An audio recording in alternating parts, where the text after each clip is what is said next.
use Tamal Mills your X factor, and I'm guessing I think it's going to be George Garton. He's got the other over. It'll be more probably on Wrighty's mind will be which ends he bowls those guys, because it's more difficult to bowl up the hill with that short leg side boundary, and I think Lancs have got pretty much all right-handers, so I think he'll be starting to think about who can control this end the best, whether he goes with Garton, who's bowled up the hill so far, Mills down, and then Ollie Robinson finishes, something like that. But I think Luke will be pretty happy where the game's sat at the moment.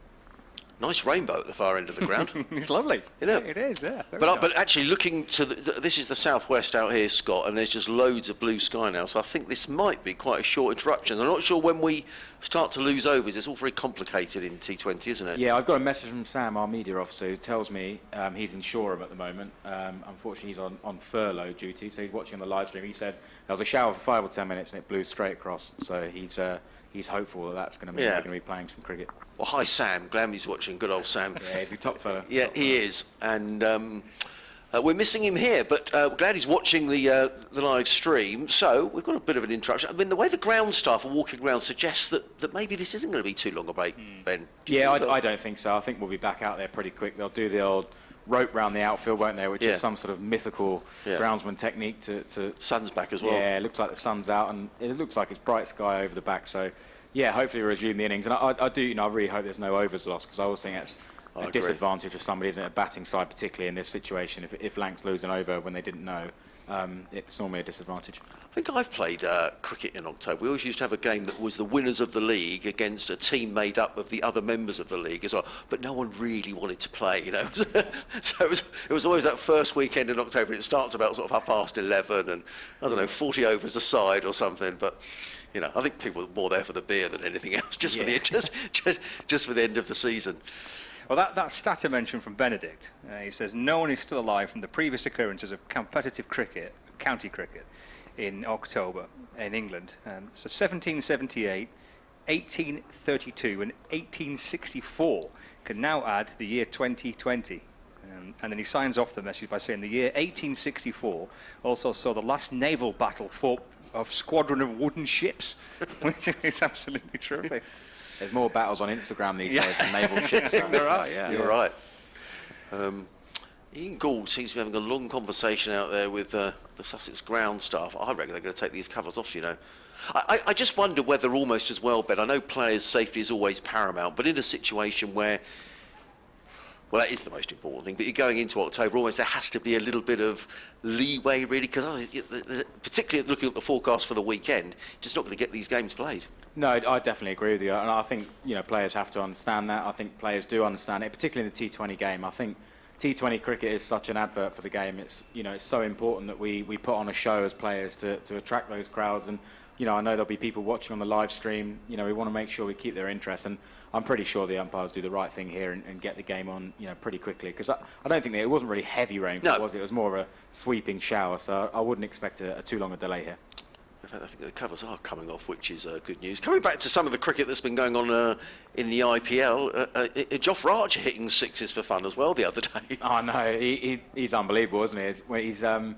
He's an unbelievable talent, isn't he? He's got gun fielding arm. He bowls rapid. He can hit it miles, and he's probably just not done as well with the bat for England as he would like. And I know he's been a bit frustrated about that, but certainly really good to see him recover his form in the IPL and playing some of those shots is amazing. Well, it's strange you say that, actually, because I remember being at Colchester in the first year that Jofra played county cricket for Sussex, and he shared a partnership, I think, of 130-odd with Chris Jordan.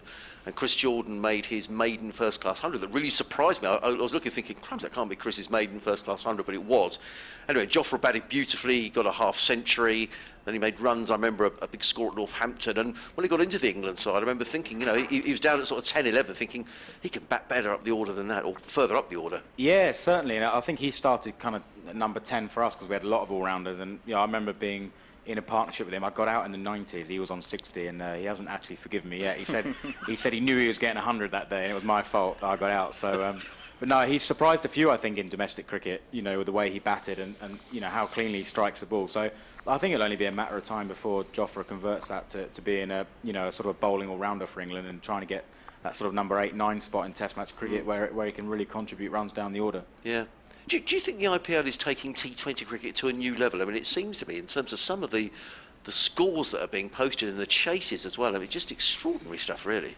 Yeah, that ground, particularly that ground in Sharjah, is tiny. Right, We used to go out there for pre-season, so the ground is really, really small. And yeah, but some of the skills on display. I mean, Nicholas Pooran, I think that was just unbelievable piece of fielding, wasn't it? I think for the whole of professional cricket was in awe of that. Let alone anyone supporting it on the outside. I think just magnificent. I think when people do that, inspires people to get back at training and go, right, like, how can we do that? How can we take it to the next level? So, yeah, seeing stuff like that is so inspiring. Did you see that, Scott? I did, yeah. I was quite interested speaking to Stephen Croft, because Croft, for the last decade or more, has been Lancashire's probably gun fielder, hasn't he? He's really set the bar from a Lancashire point of view, and I was asking about whether or not, when he looks at that, what standard can we get to? What is the maximum level in terms of fielding? And that took it to a completely different level, I think. Yeah, exactly. And we are no different down at training.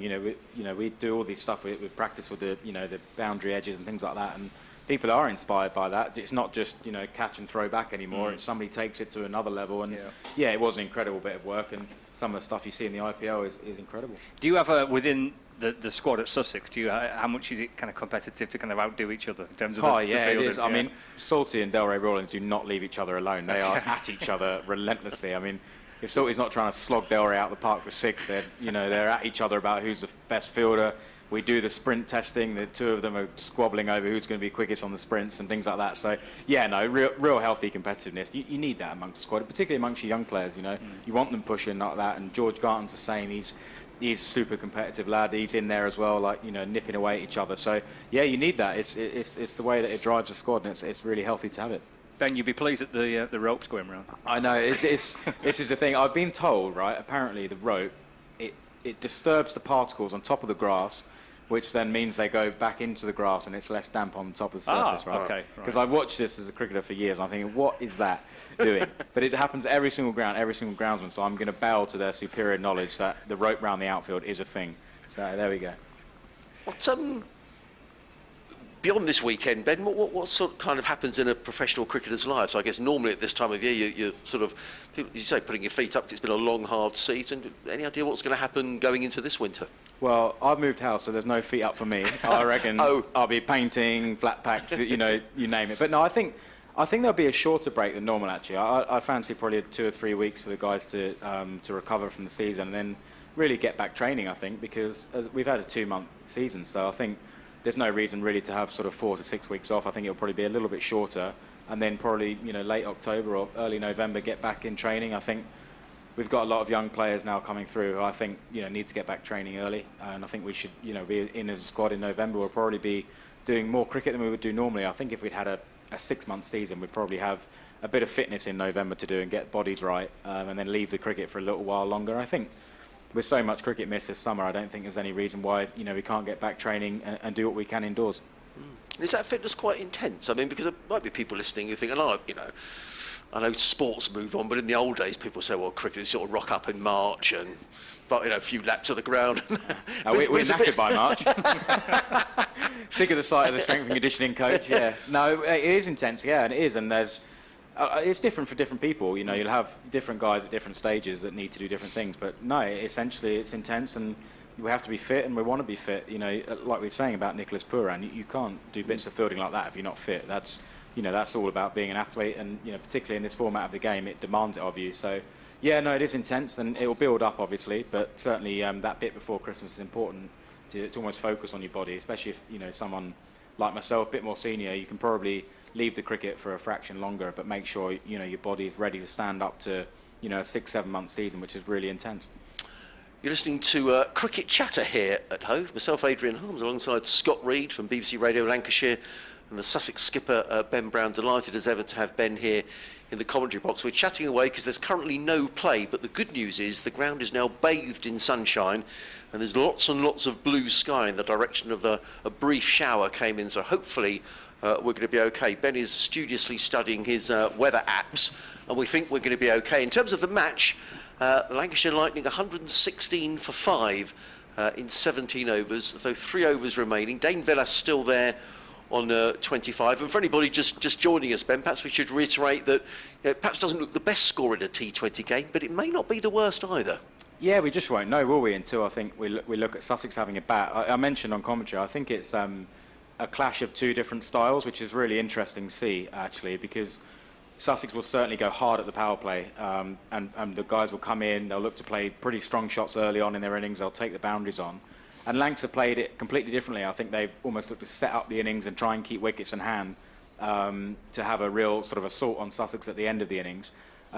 Which is really interesting to see how the two styles play out. And at the moment, you'd say Sussex, we've just been able to pick up the odd wicket. I think when those partnerships started to look threatening, we just managed to peg Lancashire back, just taking those wickets. You know, you think of the Stephen Croft one being a big moment in the game, just as he got going.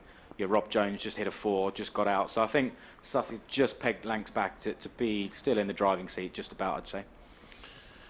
The fact that they haven't took the cover off here, does that suggest that they think it's going to rain again? I don't know. It's surprising because there's lots of blue sky, isn't there? We're probably getting into territory of losing time now, are we? Or do we have half an hour? I think it's half an hour, isn't it, Leo? But again, whether there's a bit of flexibility with that, because the game started at 1, and obviously there's lights here. So I mean, yeah, it would be a real shame to start losing overs. I think we'll be okay as well. It's always longer than you think. Actually, I think I always find that as a player, sometimes we have an hour or two off in Championship cricket. Yeah. We'll be, maybe the overs go from sort of 60 to 55, and they say, no, we're playing all the overs. Oh, good. We're there at about 7:45. You're trying to bat in the dark. But, so I think there'll be plenty of time to not lose overs. And but it's slightly curious those covers aren't off yet, isn't it? I mean, from being out here, not out there, I can't tell exactly what the reason is for that, because there certainly looks like there's no more rain coming. Doesn't say it on the forecast, and I'd expect these covers to come off. Gould's sort of looking in the direction of where that rain came from, isn't he? So, well, he definitely likes an early beer, so I'd imagine he'd be keen to get these covers off early, I'd imagine. But not in the cricketers, which is no more. No, end of an era, isn't it? I know what's happened there. Well, there's ground redevelopment here, so I think some very nice sort of shishi apartments.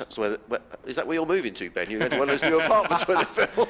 No, I don't need a view of the ground when I go home. That's for sure. Yeah, some new apartments are being, but I think the pub is going to come back in a format, isn't it? Yeah, I think there's going to be a bar come pub at the bottom of the flats, and they're very sort of modern-looking flats. So I think it will look really nice when it's done, but certainly have to maybe get a Hove Place or Libation. There's plenty of options, I'm told. So yeah, apparently. Yeah. But Gunnar will be your man to ask at the local pubs in Hove. Well, he's just supervising. I'm not sure what's happening here. The covers are still saying on. Perhaps just broadening out the conversation, Scott. I mean, Bob Willis Trophy. We enjoyed it down here. It was a chance. Ben's spoken a lot about younger players being given a chance. I wonder what was your experience up in the northern group and with Lancashire and the counties up there? Very similar. Yeah, I think Lancashire really enjoyed blooding some young players, and we've seen. You'll see Tom Hartley bowl a little bit later on, and he was one of the players that was first introduced into the Bob Willis Trophy, and his form and the way he bowled there has got him into Lancashire's T20 side as well. I think they gave debuts to 6 first-class debuts this season across the 5 group games. So it's a pretty impressive effort. And I think it's been a real good spin-off of that competition this year because of the fact that there's obviously a limited number of overseas, well, no overseas players, I don't think, in the Bob Willis. Certainly in the North group, I can't think of any. So the fact that there was no overseas, the fact that they've got a lot of games back-to-back, bowlers can't keep churning out week in, week out. I think just all that allowed, plus the number of England players away in a bubble as well, the bigger England squads allowed these younger players the chance to play. And I mean, I thoroughly enjoyed it. I thought it was a really good five games that I watched. I was just glad to get some cricket. I didn't think we'd get any cricket, so to have put that competition together, I thought was excellent. To have a final at Lords, I think was a brilliant idea. I think it was a great 5 days and a really good game of cricket to finish the competition. I quite like the format of the three groups as well. I wouldn't want them regionalised, mind you, but I just really enjoyed the cricket that was on show. I think it's good to see some young players. I saw a lot of players from not just Lancashire but different counties I've not seen before, and a really good month, 6 weeks or so of cricket. Yeah, definitely. I thought it was a great format. I'm hoping that that kind of final mentality comes into county cricket, because I think it's great that all counties can start that first-class season with a chance to win the main comp. I really hope that stays. And I watched a bit of the final on live stream, and I thought that was a really exciting finish. It was a really good game of cricket, and if we can get that on TV, as a bit of a flagship for county cricket. Ideally, if it was on free to air, it'd be even better. But yeah, I think it was a great format, and playing different teams as well for us. To play against Essex rather than just the same teams over and again, I thought was really worked out well. That I think would be a key thing for me. Is I've got nothing against the idea of having the 3 conferences and a final, but I wouldn't want them. And I appreciate for this season, for understandable reasons, you had to regionalise it. I get that. But I don't think that would be good to regionalise it long term. You've got to play different counties. You've got to come down here, for example, or wherever. You couldn't imagine, Derbyshire players never playing down in Canterbury or whatever. You've got to mix it up, I think, haven't you? Yeah, definitely. There was talk of them potentially sort of seeding the teams on the last championship season we had completed, and then sort of putting the groups together that way. So there'd still be an advantage for those guys that did well. A couple of seasons, or last season as it were. So yeah, I think that's a really exciting idea. I think sometimes in a bit of chaos in this pandemic, you might come out of it with a really good idea of how to take county cricket forward. And I've been really interested to see that lots of people have been watching the live stream and tuning in for county cricket. So I think there's a bigger audience than perhaps ECB have given it credit for at times. And we've just, as a game, I think we've got to tap into that audience and do everything we can. And certainly showpiece finals between 2 good teams like Essex and Somerset could only help county cricket, and I hope that stays.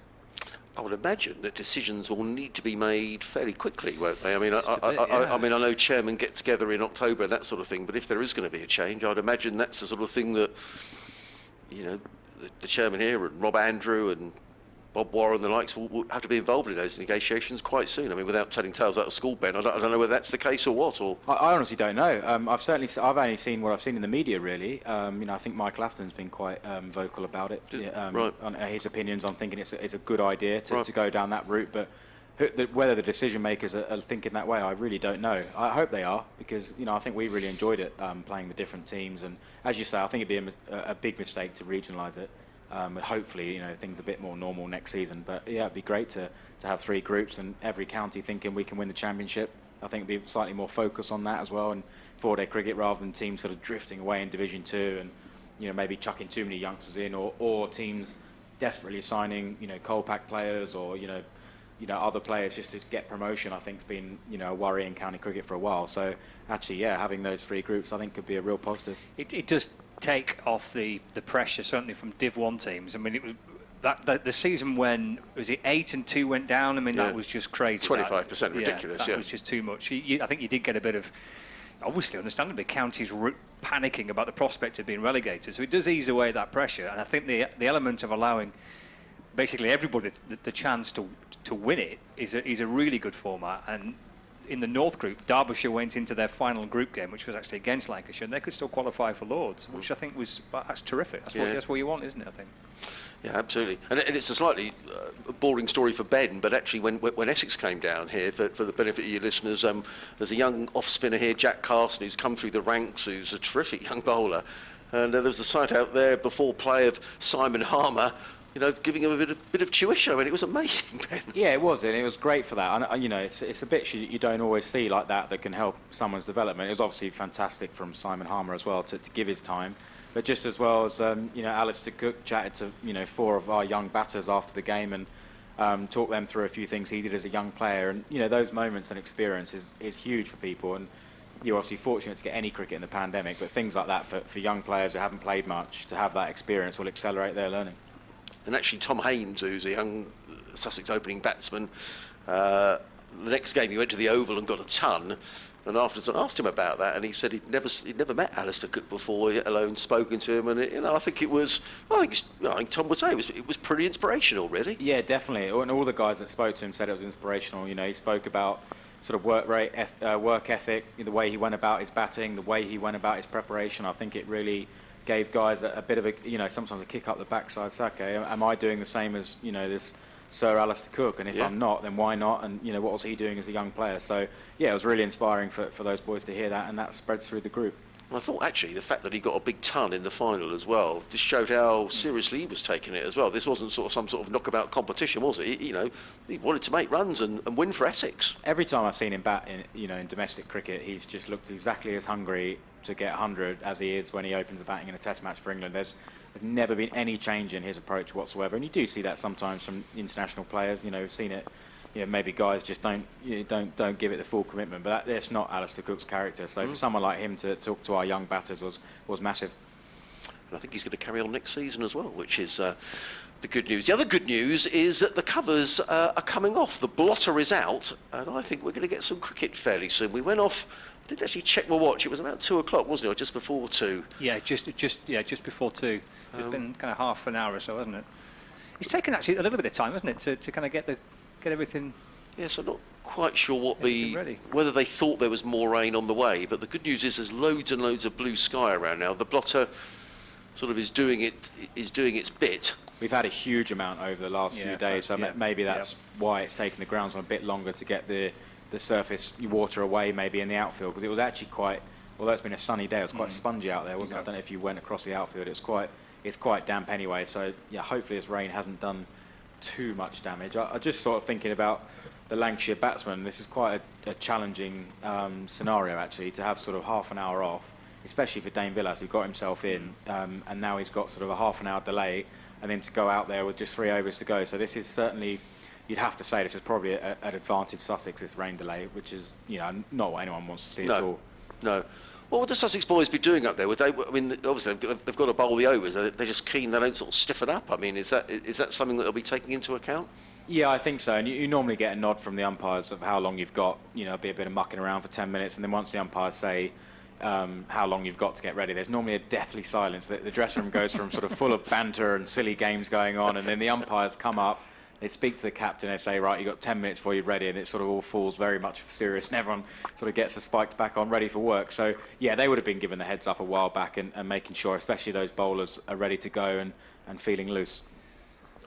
Well, the umpires are back out in the middle. Interesting, actually, because one of the points you made earlier on, Ben, you were talking about, how important it is that this game gets finished and we're out there playing. I sometimes wonder when we're in the commentary box, and Scott may or may not share my frustration, but I think sometimes in the rules of cricket, when you get a county championship game and it rains in the morning, you get no play till 12:30, then they come off for lunch at 1 and it's a beautiful day. And I just wonder whether in the whole rules thing, whether that needs to be simplified a bit just to make sure that we're playing cricket. When it's a sunny day, when you get a game when it's 6:30 and you've lost the day before, that we want to play on it. Would you share that sort of? Yeah, definitely. Sometimes it's hard to follow the rules as captain. You try and work out what the session is and all that kind of thing. I guess the challenge of that is making sure it's fair for both sides if there's a game on. And I think that's where day 4 comes into play. I think if it's day 4, then you can always say, as they do, the session's 2 hours, we can't make up time, bang, bang, bang. But like you say, you've got to, in the other times, you've got to have an advert for the game. And, I think there's been a bit of complaint about playing under lights, and you can see it from both sides. As a player in 4-day cricket playing under lights, it is really challenging. See the ball, sometimes at slip keeping, whatever.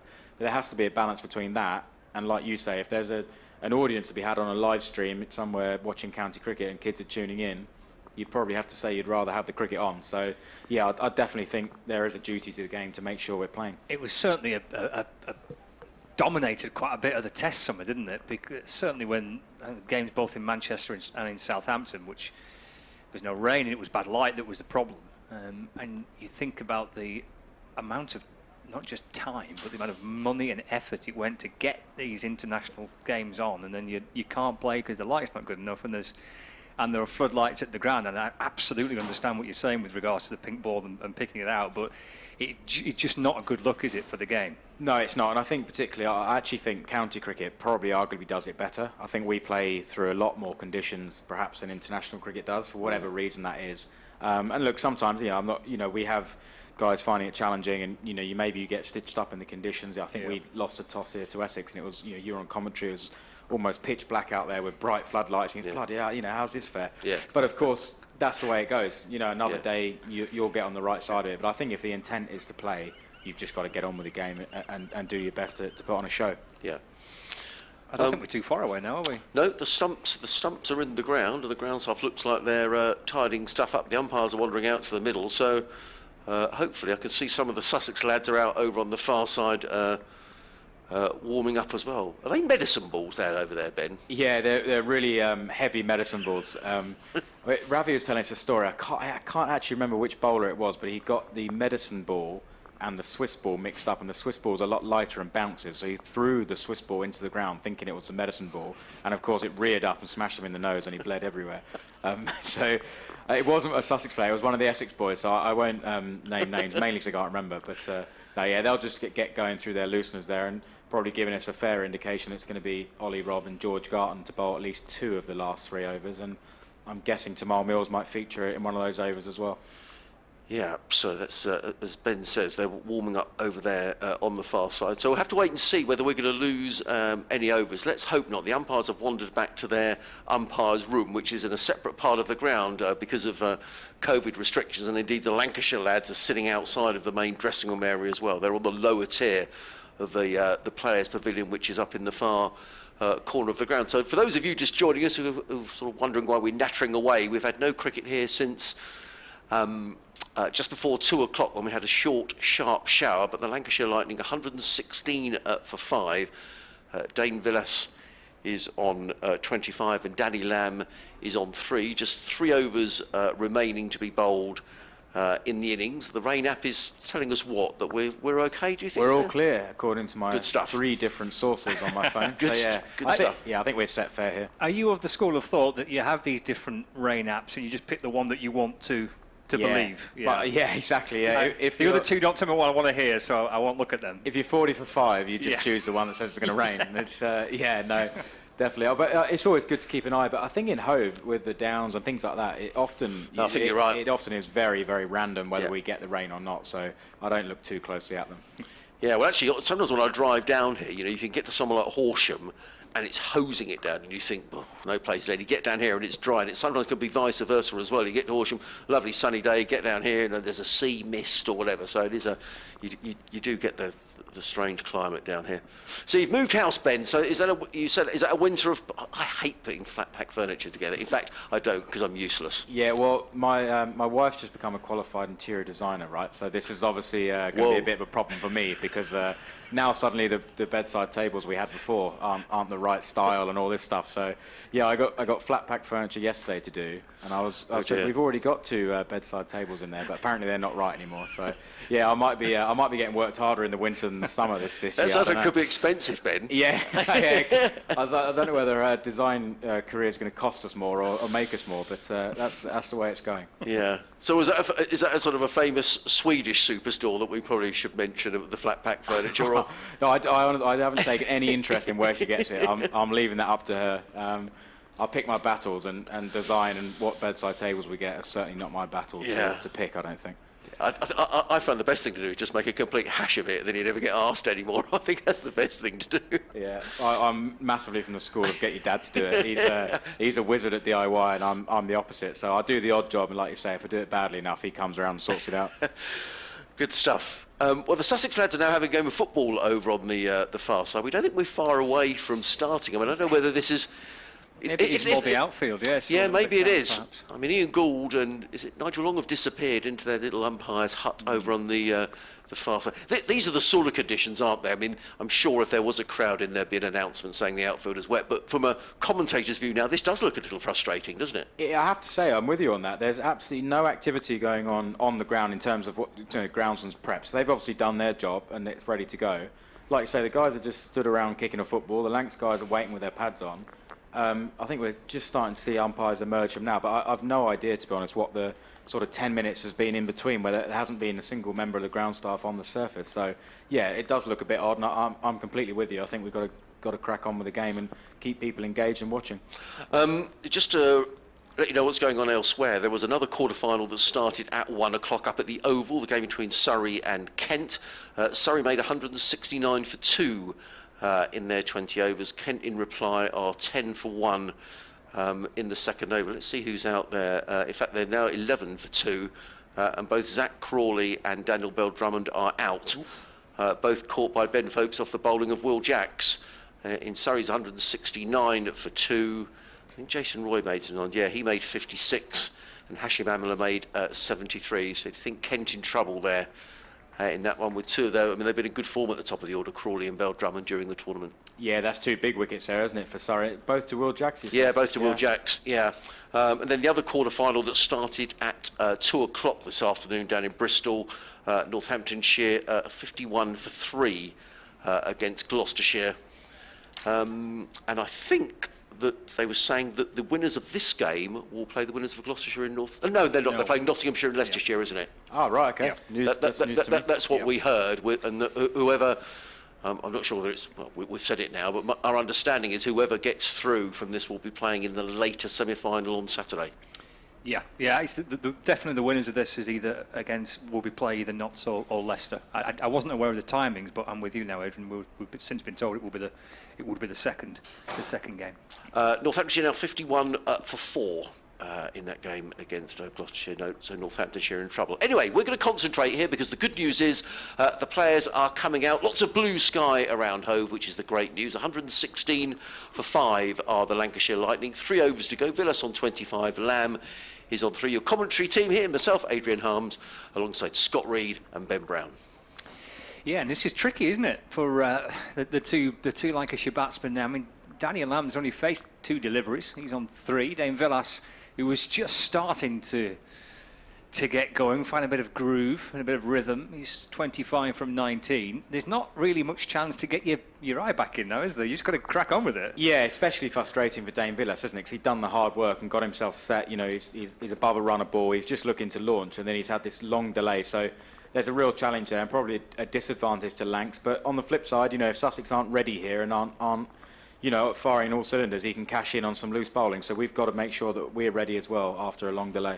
Tamal Mills will start his 4th and final over. So the first one back after a pretty lengthy, kind of 40 minutes or so, rain break. But the sun is back shining, and we've got cricket again. Here's Mills in to Villas, who slaps it back down the pitch. Actually, he's deflected by Mills out into the offside. They get through for a single. Villas moves to 26, 117 for 5. We're in the 18th over, and this is the T20 quarter-final. There is 2 taking place, in fact, there's 3 taking place, I think, now, aren't they? And there's a later game as well, with finals day awaiting the winners on Saturday.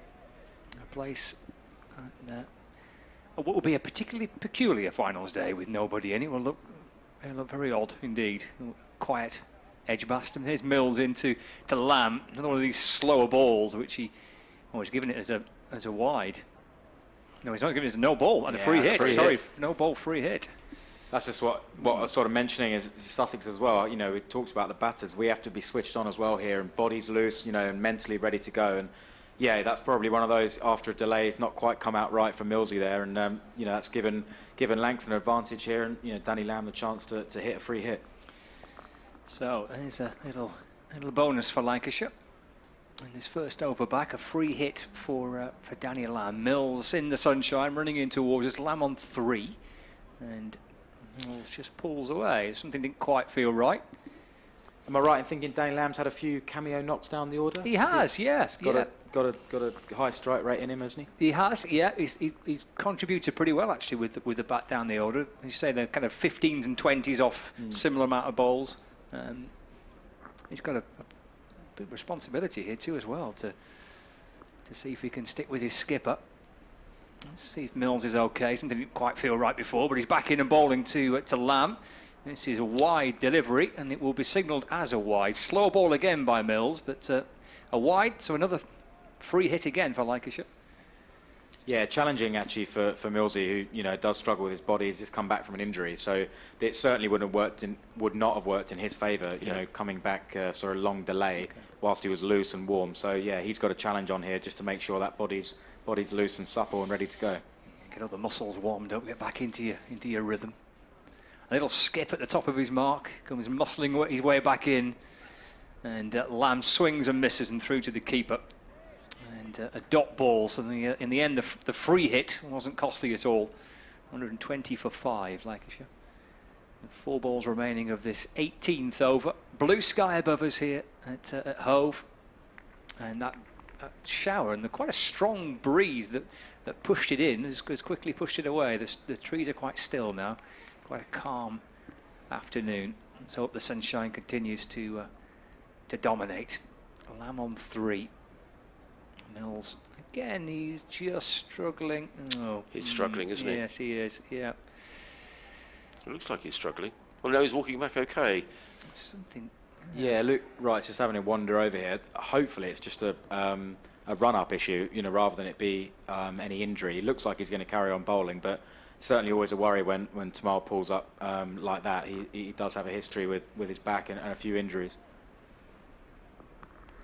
It's been he's just fighting for it a little bit here, isn't he, Mills? First over back could be a run-up issue. Could just trying to get warm again, get loose once more. It's another dot ball, another one that Lamb swings and misses, trying to launch the ball through mid-wicket, but taken by the keeper. No run. We've still got 3 balls left here. It feels like he's been bowling for half an hour, doesn't it? He's only bowled three legal deliveries, but each one that's been legal has been pretty handy, isn't it? It looks like his pace is up at least. So yeah, Lamb's just struggled to get bat on ball. Yeah, the 3 deliveries that have been legitimate have been a play and a miss from the batsman. Lamb on 3, 120 for 5. Here's Mills running in towards us. Balls again to Lamb. This is clubbed away out towards long on. He'll go here. Lamb, he's taken on the long on boundary. And Danny Lamb departs for 3 in this peculiar Tamal Mills over, in which he's been struggling either for a little bit of rhythm or maybe just a wee problem or two, has actually produced a wicket.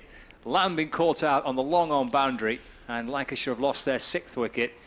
120 for 6. Yeah, just struggling to get any momentum, aren't they, Lancashire? Just another wicket falls there. Perhaps in hindsight, Danny Lamb might think he could have just maybe got Dane Villas on strike. It's easy to say up here.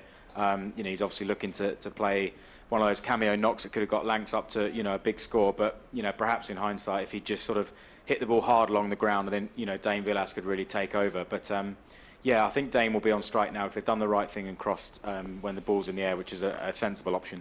I mean, Luke Wood's a decent batsman, isn't he? He's got some decent runs in T20 cricket, but you want Villas, from a Lancashire point of view, to face as many balls here as possible. 2 left of this over. 120 for 6. There's Mills for the Sharks. And the ball's to Villas, swatted away through the onside. Will get cut off it. So just in front of square on the leg side boundary. So just a single. Luke Wood smashed us for a county championship 100 when he was a really young guy. I remember he coming in down the order and the pitch was moving around, and we had Notts in quite a lot of trouble at the time, and he just absolutely smashed it everywhere. 6s over mid wicket. Even Steve McGoffin at the time, who was a fantastic bowler, was getting smashed everywhere. So yeah, we certainly know firsthand he's got talent with the bat. I remember that game. Was that all over in about 2 days? Yes, it was. Thank you. Yeah. But Notts had a terrific attack that day. Yeah, I remember they did. Pattinson and Broad, I think. Here's Mills to complete this lengthy over. He's wrapped the pad of wood and he's gone. He's got 2 wickets in the over as Tamal Mills. And if he is struggling, and it looks like he is a little bit, the way he's limping, he has produced a terrific first over in the end. It was a real mix at the start, but it's ended well for Mills. He's bowled now his 4 overs. That might be him done for the day. Certainly it is with the ball. It might be his work done in the field as well. Lancashire lost the 7th wicket with 2 overs remaining. 121 for 7. Fabulous Yorker, wasn't it? Yeah, full, fast, straight. That is not an easy ball to play your first ball. But the disappointing thing from Millsy's point of view is it looks like he's gone straight off the field there, and he looked like he was in a bit of pain. So I'm hoping that's not too bad. But I think it's a fantastic effort from Millsy today to play at all. He certainly played through a bit of pain for us there, and he's put in a really, really good performance to go with it. So certainly worth all the effort when you bowl like that. He's had a brilliant day, and hopefully that's not too bad a news injury-wise. Yeah, he certainly went straight for his back then, did Tamal Mills. He's walking relatively freely up the steps of the pavilion, so the physios will have some work to do with Tamal, if indeed Sussex are going to make it through to finals day. We'll have to see. 2 overs to go, Lightning 121 for 7. As in comes Robinson to bowl to Villas, who ramps this over third man. That's a wonderful shot for 4 runs. Came out of nowhere. I think it was a full toss from Ollie Robinson, and he ramped it over first slip. The ball's gone down to the third man boundary, 4 runs. That's incredible skill, wasn't it? Absolutely brilliant. I reckon that was a pretty good Yorker from Ollie Rob, but the way he went down to sweep it meant that he could catch it on the full. But yeah, to get that over third man is an incredible shot. It looked like if it had been a bit straighter, he had the freedom to go over the man at 45 on the leg side. So brilliant shot from Dane Villas. Great skill. 31 off 22. Lancashire 125 for 7. As in comes Robinson again. Bowls to Villas, and Villas plays this to backward point. They're going to take a single. Danny Briggs elects not to shy at the stumps, and that was probably a good decision because Villas could have probably got back for a second had he missed the stumps. So Villas goes to 32. The Lightning to 126 for 7.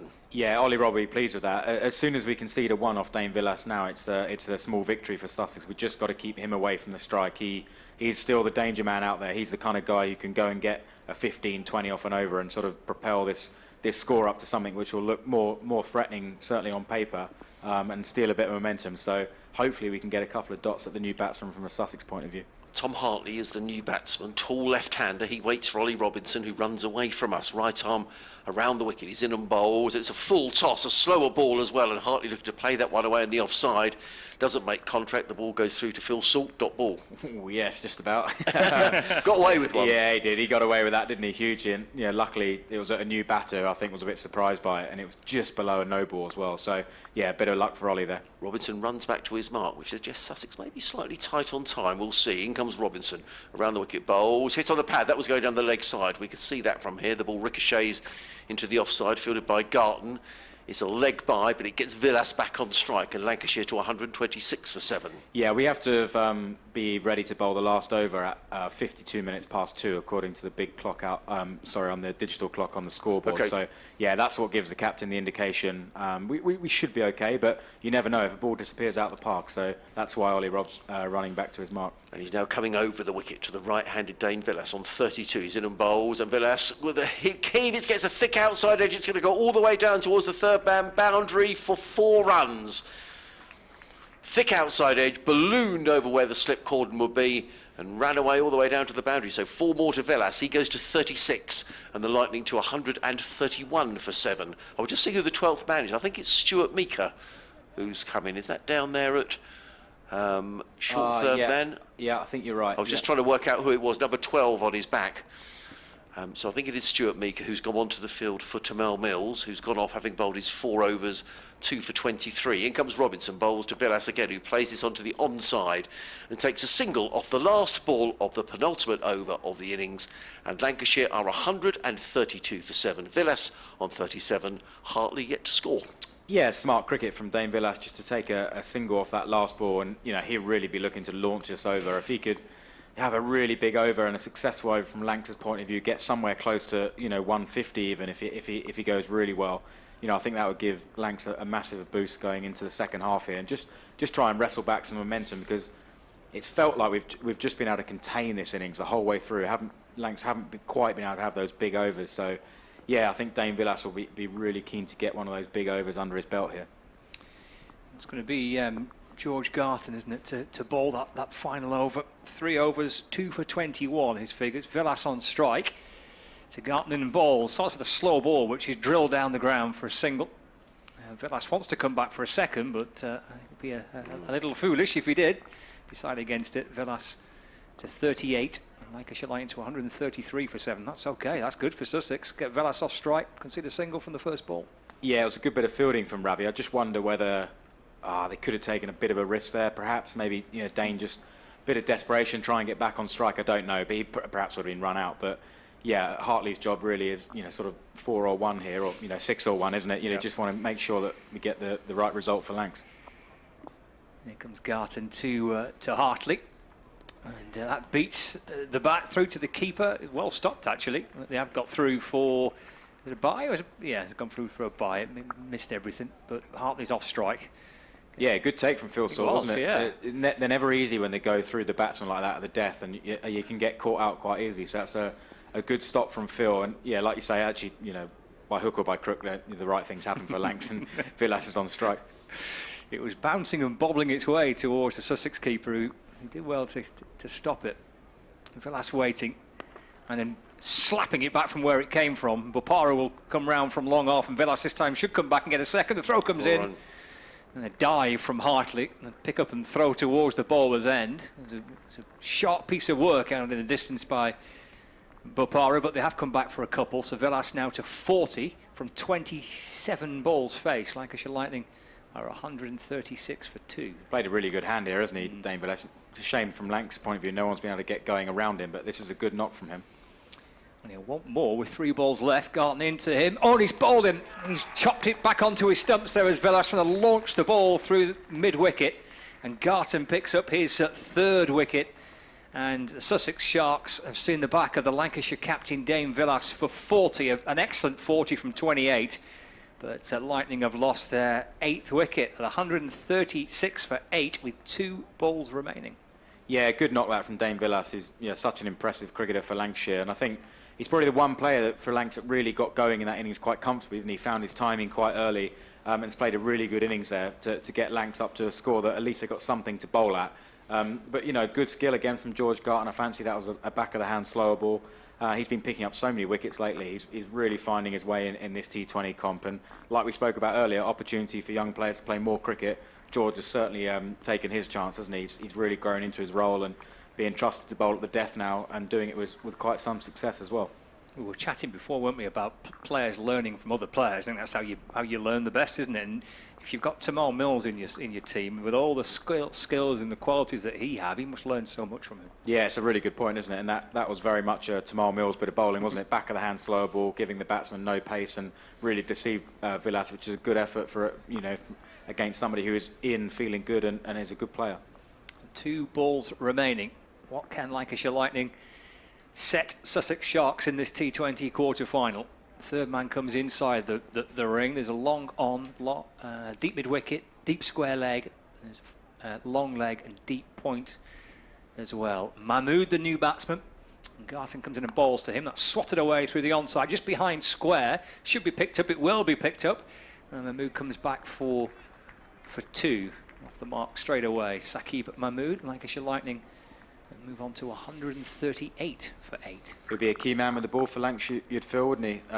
Good young bowler. He's obviously got extra pace, hasn't he? So, yeah, he'll certainly, I think, it'd be a hope to take early wickets. Do you think it'd be pace on, or do you think he'd look to take it off? Yeah, you could well be right. Yeah, he's got that skill, hasn't he, to take it off as well. Final ball of the innings. Garton again with a slower ball that kind of just dies on Mahmood. It loops down towards him. He swats it in through the onside. He wants to come back for a second, and I think he's managed to squeeze 2 out. He has. He's done well there to get back for 2 as Mahmood. So he's got 4. He finishes unbeaten on 4. And Lancashire Lightning have got themselves to 140, which at the halfway stage looked a long, long way off. 140 for 8. Lancashire Lightning from 20 overs. So 141 required for the Sussex Sharks to win. Yeah, it's certainly, I think, a score that Sussex would have, bitten your hand off for, to be honest, at the start of the game. We've probably talked a little bit about how the wicket looks like it's fractionally slower and a bit more stoppy than perhaps we were expecting. Perhaps the rain's played a bit of a part in that, but I still think with these boundary sizes, a pretty quick outfield. I think Sussex will be really delighted at the halfway stage to be chasing down 140. I think from Lancs' point of view, I think Sussex will always attack the power play, whatever score we're chasing. So I think from Lancs' point of view, it's going to be one of those they're just going to have to take wickets all the way through the innings, just as Sussex did, really. Because Sussex, we won't look to set this up for the back end of the innings. We tend to come pretty hard in that power play, and that's our way of playing. So as I say, it's 2 different styles. Lancs looked like they wanted to set up for the back end, but from our point of view, I think we'll come pretty hard at the power play and try and get ahead of the rate. So the ground staff are making their way on to do some remedial work in between the innings. I think we're going to carry on nattering, aren't we? Because we're on BBC Radio Lancashire across their frequencies. So if you're okay to natter away, Ben, that's... Yeah, I think I am for a bit. I think I'm doing a bit of work with... Are you? Graham Okay. Woodward. I'm pretty sure I've got to pop over there. So Okay, well, should we... Yes, I can see Graham over there. Should we let Ben go? Yeah, sure. I'll be back for the second half. So Ben's just going to nip off and do some pieces over with the live stream that's coming off over on the far side of the ground. So Scott and I can natter right. I've got to do an update just after 3, Scott. Me too. Does that work for you? Yeah, that's fine. That's absolutely bob on. I'll run through the card, Lancashire card in full. This is how it looks. There's a couple of players there that absolutely stand out off the scorecard. Stephen Croft's 41 and Dane Villas is 40. Livingston and Davis, the only other 2 Lancashire batsmen to reach double figures. So Lancashire Lightning 140 for 8, but Davis caught Visa bowled Rowlands for 16. Livingston was bowled by Robinson for 16. Keaton Jennings back into the Lancashire team today, caught by David Visa off the bowling of George Garton for 5. Stephen Croft was caught by Ollie Robinson off the bowling of Garton for 41. Dane Villas was bowled by George Garton for 40. Rob Jones was LBW to Ollie Robinson for 9. Danny Lamb was caught by McLeod off the bowling of Mills for 3. Luke Wood, LBW to Tomo Mills for 0. It was a terrific final over that by Tomo Mills because he was clearly struggling with an injury. But he battled through it and picked up 2 wickets along the way for Sussex. Tom Hartley faced 3 deliveries but didn't score a run. Saki Mahmood came out and added 4 extra runs for Lancashire to move them to 140 for 8. The bowling figures, George Garton, 4 overs at 3 for 28. Ollie Robinson, 4 overs, 2 for 37. Danny Briggs, 4 overs for 19. Mills, 4 overs, 2 for 23. Rollins, 3 overs, 1 for 21. Bopara, 1 over for 10. So 140 for 8 from 20 overs. So 141 will win it for the Sussex Sharks. I need to nip next door, Adrian, with 3 o'clock rapidly approaching. I shall pick up next door, and if you want to have a little breather, that's fine. I'll natter away next door. It's not a problem. Sure. Okay. I've got my update. I better not miss my 3 o'clock update. I wish I lived at 2 o'clock. I'll be in all sorts of trouble. So Scott's going next door to speak to the listeners on BBC Lancashire. We're going to have a quick breather for 5 minutes, and I'll leave you with Scott.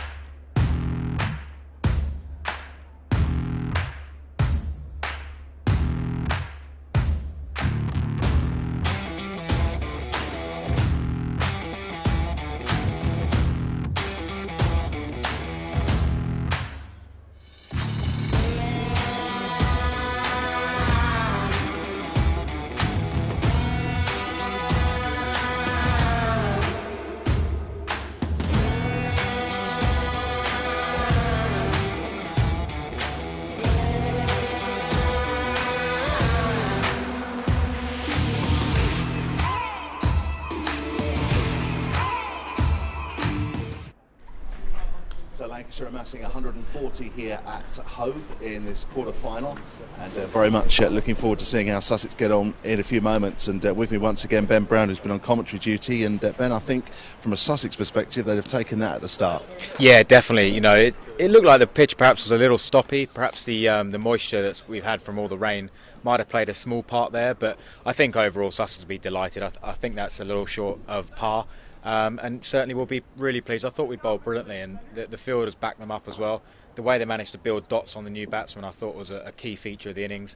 And we kept sort of breaking the momentum. Every time a batter got in, looked dangerous, we managed to break them.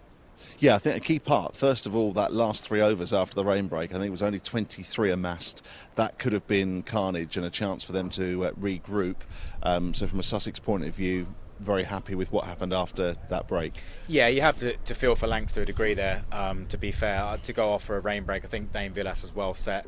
He just got himself going. So I think that rain break was certainly, you know, we have to be honest and say, advantage Sussex. It's a lot harder for batsmen to start in those conditions, knowing they need to just tee off from ball 1 when they've had kind of 40 minutes with their feet up. So yeah, I think that came at a good time for us, but you know, perhaps we deserved a bit of luck. I thought we bowled really well. Yeah, taking a look at the bowling, George Garton 3 for 28, Timar Mills his 4 overs 2 for 23, and even Danny, we spoke to at the start of the day, no wickets, but his overs just going for 19, so everybody again played their part. Yeah, fantastic. It felt like a really good team effort, didn't it? It felt like there was a real squeeze with the ball. The fielders backed them up, and I think, yeah, everyone really executed their skills brilliantly. And you know, we know Millsy's had his injury problems this week as well, so it's a fantastic effort just to get out on the park, you know, let alone perform as well as that and put us in the driving seat at half time. 140 is one of those tough scores, isn't it? Because I think to start with we thought it might be close to 180, then after the power play I think that was very much reassessed. It must be difficult when you're out there batting to actually think, do you know what score we need? Yeah, exactly, and I think that's probably why we bowled first. You know, you never quite know, and it's a different pitch for obviously Lancs to come and play on, different conditions, and we've tried to put the conditions as far away from their home conditions as we possibly can, and perhaps that's played in our favour. But like you say, we're going to have to play well. They're they're certainly a team full of character. They'll always scrap, they'll always fight with you, and they'll always put in a shift for Lancashire. So this won't be a straightforward run chase, and we'll have to be on our game here to make sure we knock them off. But fair to say that we know what the game plan will be up front with Messrs Salt and Wright. Yeah, it won't be any different, that's for sure. Yeah, and I think that's the template we play at. You know, whether it's a big score we're chasing or a small score, we will always attack that power play. It'll be something that the guys will look to do, and if we can have a really good power play, it will go a huge distance to winning this game. And obviously conditions have been bizarre because they've started in sunshine. We're back to sunshine now. How much is that in the mind of a batsman that we could get interruptions? Yeah, I know. I mean, it looks like we're set fair for the rest of the day, doesn't it? And that rain break pretty much came over really quickly and left pretty quickly as well. But yeah, I think the conditions are all set to bat. I don't think there'll be too many excuses. It's bright sunshine. As I say, it's got small boundaries which maybe, can counteract the fact that there's a little bit in the surface. But I think Sussex will feel really confident that we can go and knock these off. And how frustrating is it for you now, going back onto commentary, that you'd like to get out there and have a go and be part of that chase? Yeah, sure, of course. We all want to do that, but I just hope we get the right result. I think we've done the first half brilliantly, but we have to finish it off. As I say, Lancs will come and fight hard here. They're a team full of good character. Definitely renowned for how hard they fight, and this won't be easy. OK, so 140 is the target that Sussex is going to be facing when we get back underway in just a few moments. And as Brownie mentions, now in gorgeous sunshine. Having said that, we did have that earlier on in the day before that rainbow and heavy shower appeared, but fingers crossed we're going to get through today's match. Of course, all playing for a place at finals day on Saturday at Edgbaston, where again the forecast doesn't look particularly good, but trust me, both of these sides are absolutely desperate to get there on Saturday and face whoever it may be in the latter stages of this competition. So 140 to win, and we'll be back underway very shortly.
Cheers. Bye.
So, welcome back to Hove for the resumption of this game. Blue skies above the ground, which is great news.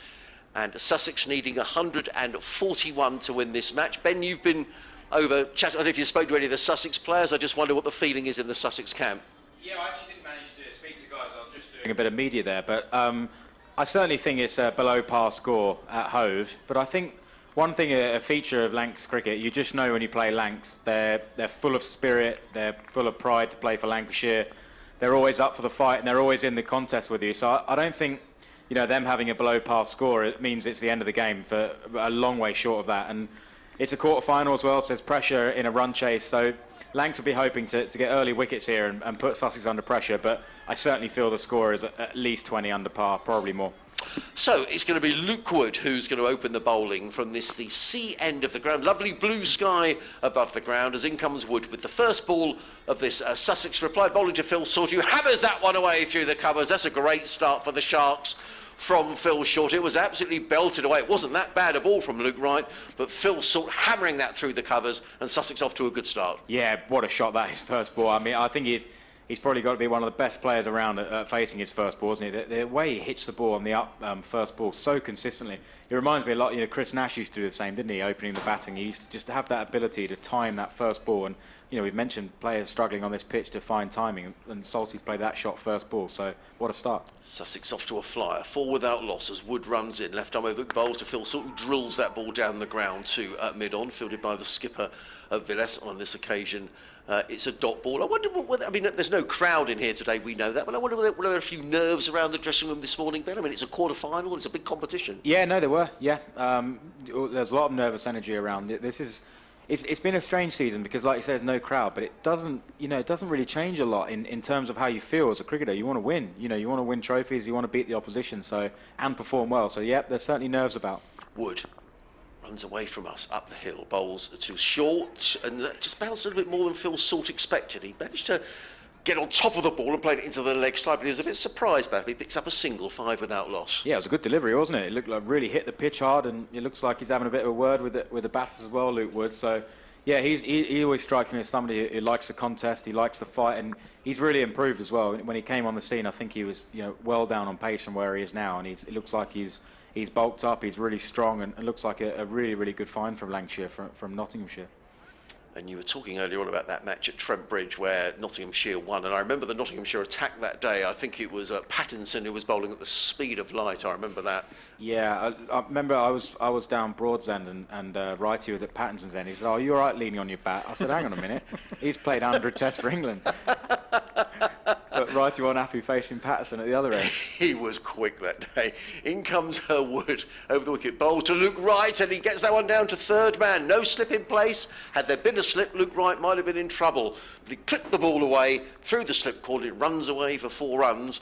And Sussex off to a good start. Luke Wright to 4, and the Sharks 9 without loss. Yeah, I'm just watching Dane Villas there. Looks deep in thought, and I've been there before. You know, could Lancs have had a slip fielder with a low total? And yeah, it's always easy in hindsight. But it's one of Luke's key shots, isn't it? He didn't mean to get it that fine, but he will look to play that cut shot as sort of a staple diet for him, really. Yes, Dane Villas looks a bit frustrated, standing hands on hips as in comes Wood again. Bowls, and Luke Wright drives, and Wood does well, fields off his own bowling, and there is no run. The Sharks 9 without loss, Salt on 5, Wright on 4, 1 ball remaining of this, the opening over. Yeah, but you can certainly see Sussex template's not going to change because it's a low score. You can see the intent's up. We'll look to go big in this power play as if we were, also as we were batting first. It won't change because we're chasing 140. So Lancs will certainly be under pressure from ball 1 here.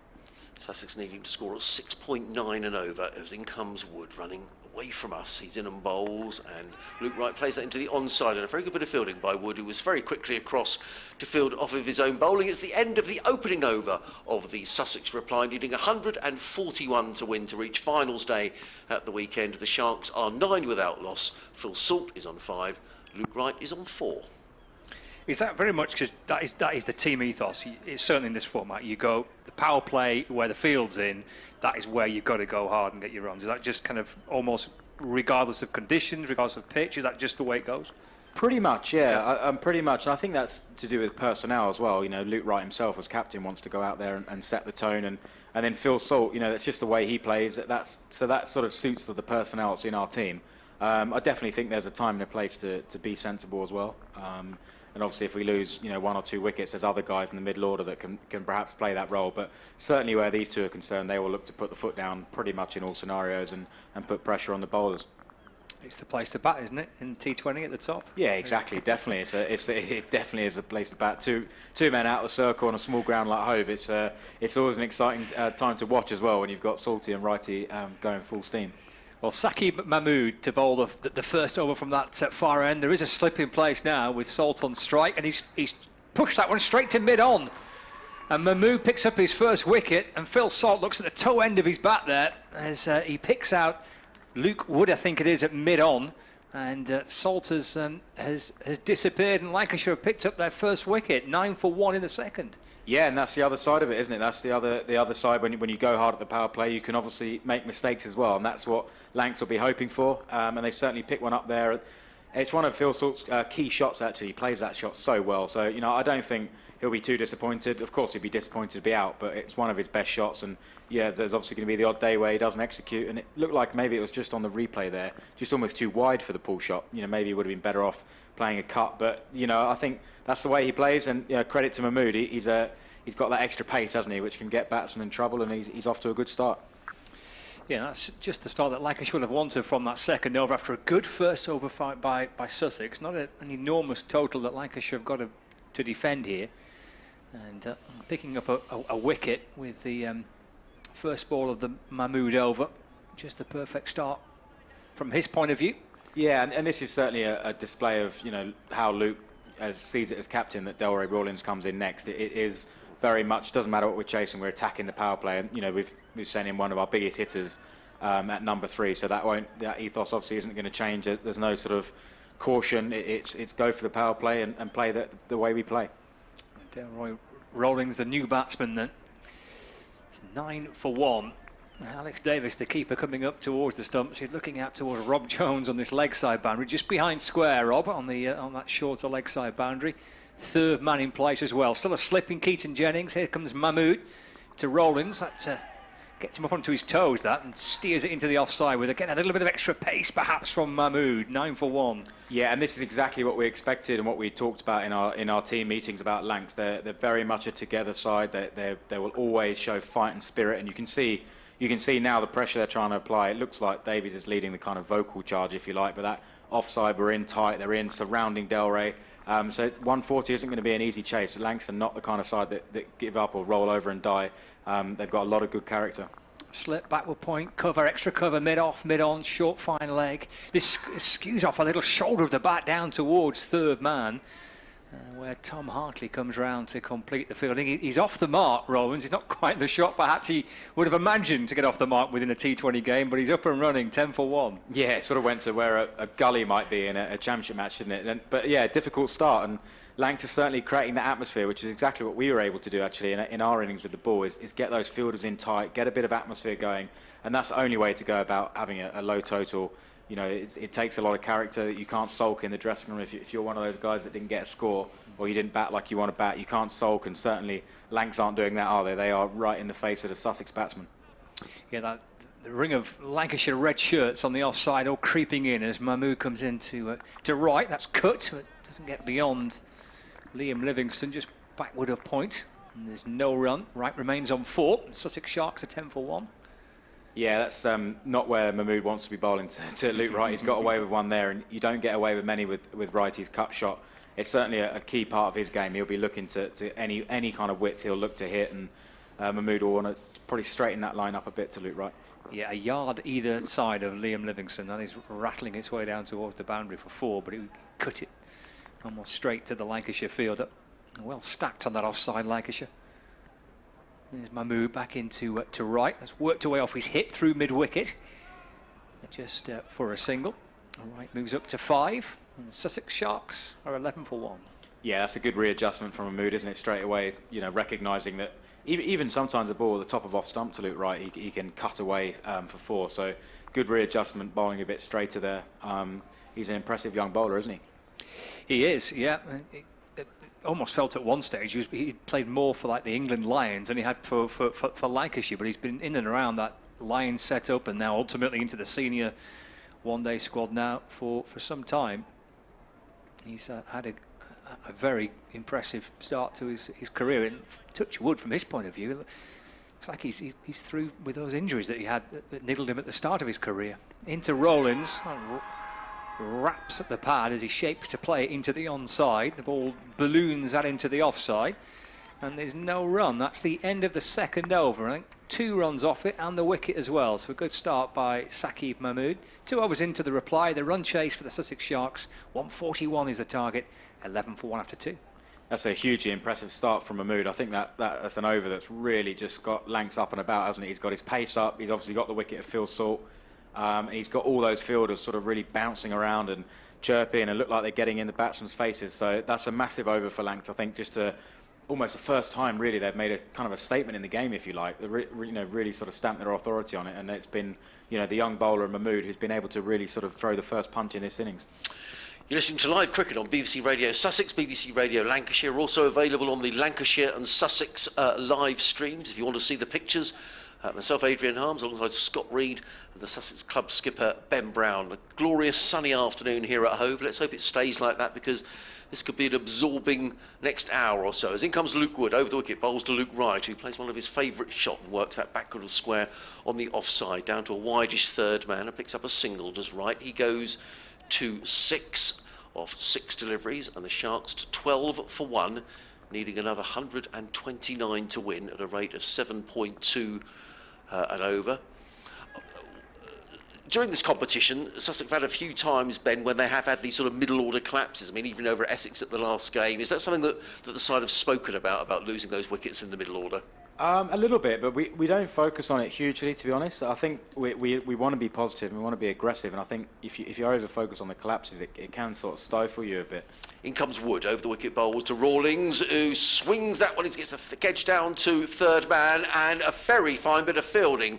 I think that's Mahmood all the way down there, who prevented that going for 4 runs. He made up a lot of ground and prevented the ball with a dive of going over the fence. Nonetheless, Rawlings comes back for a couple of runs. He goes to 3 and the Sharks to 14 for 1. Yeah, that was a great bit of work, wasn't it? And that's exactly what Lancs need, isn't it? They're going to have to throw themselves around. They're going to need everything to go their way, and including in the field, because I think Sussex, by and large, fielded really well as well. Yes, so excellently. Yeah, Mahmood's certainly off to a flyer in this second innings.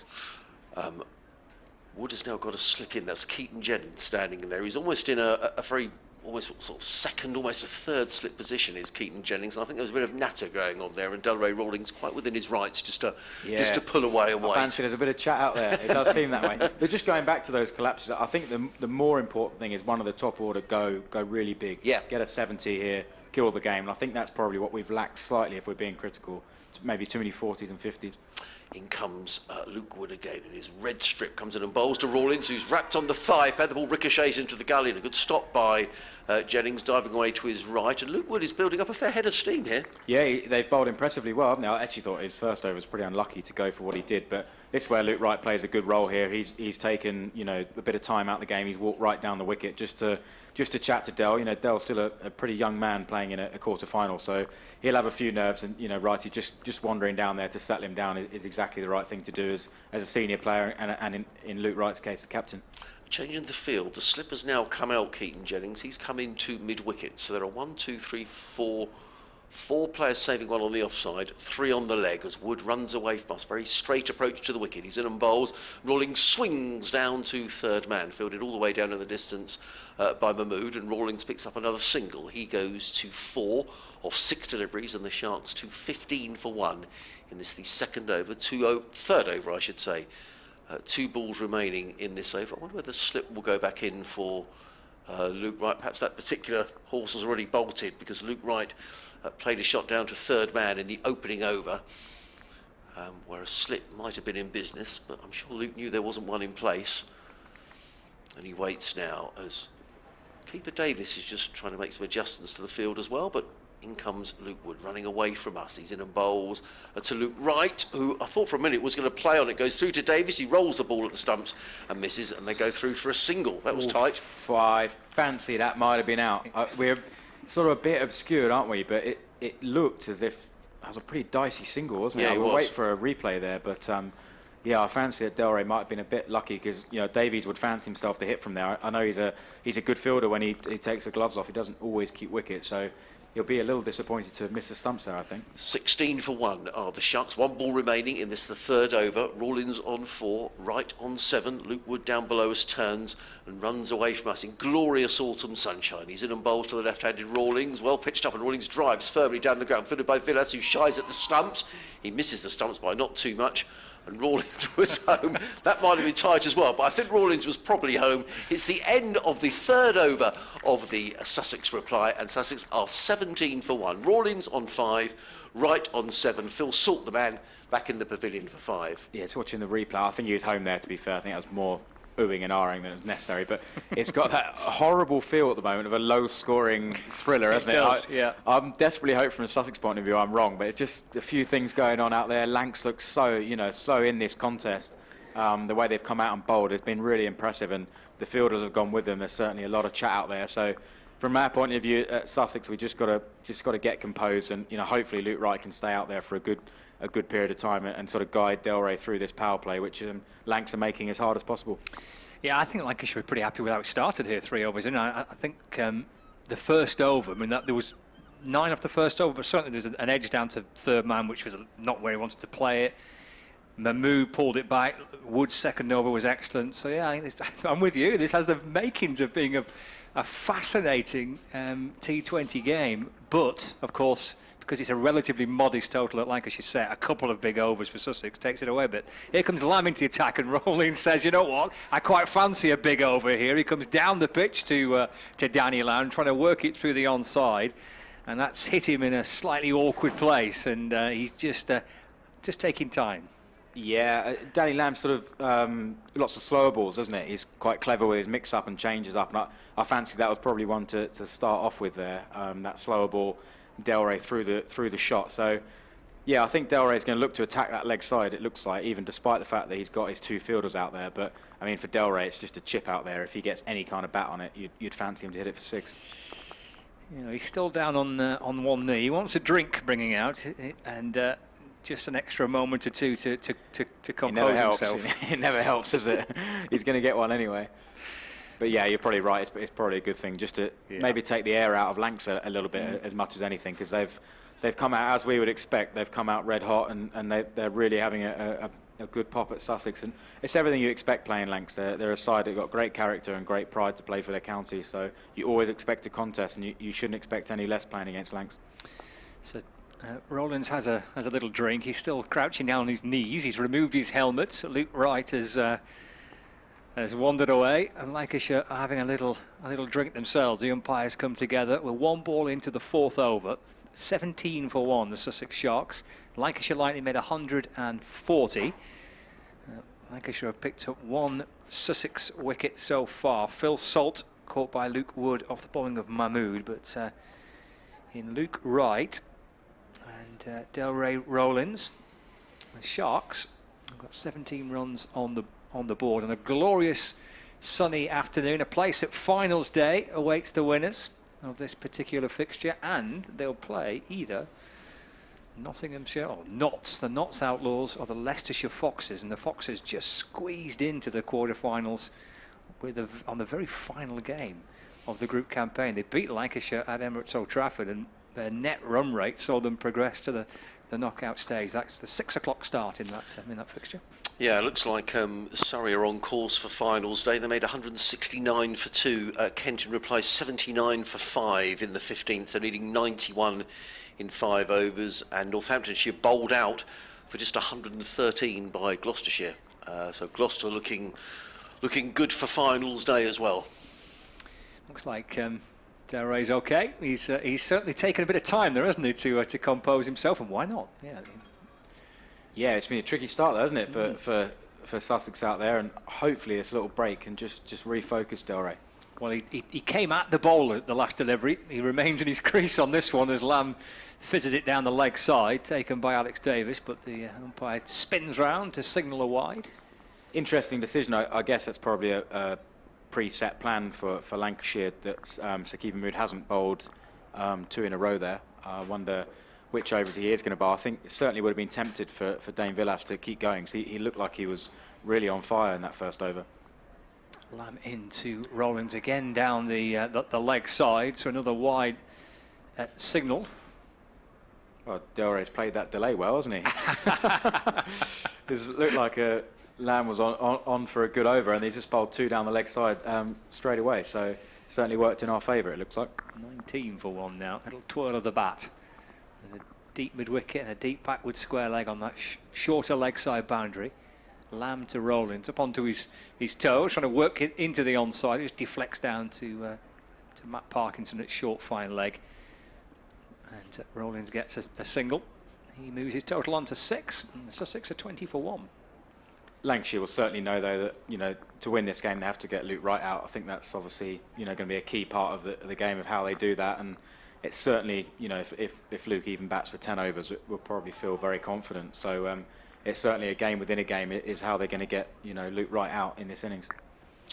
He's on strike, resting his bat on his right shoulder at the minute, just having a little peer out towards that leg side, see who's there. There's nobody. There's a deep backward square leg, and there's a backward point as he tries to chop the ball into the offside, but doesn't quite time it. The ball just bounces and bobbles out towards Liam Livingston inside the circle on the offside. He picks up the ball and throws towards the stumps, actually hits the stumps, and the bail ricochets off. Single for Wright. He moves to 8, 21 for 1. Lancashire using a similar field that Sussex did at times, which has quite quickly become quite a modern field. It used to be sort of third man would always be back, and now teams are favouring having that sort of short third man and then backward point back on the cut shot, and it's something I'm seeing more and more in T20 cricket now, and it seems to be the favoured choice for people. I'd imagine that's come from statisticians. Lamb to Rowlands, who's waiting for it in the crease, trying to force it into the offside, but there's a ring of fielders and doesn't manage to find a gap, so no run. So what would be the benefit of having that? Not having the third man in and having the backward point on the boundary. Well, I'd imagine there's so much research done now, isn't there? You get all these sort of wagon wheels and pie charts of where people hit it, and I'm guessing that there just must be more boundaries going in that area than third man.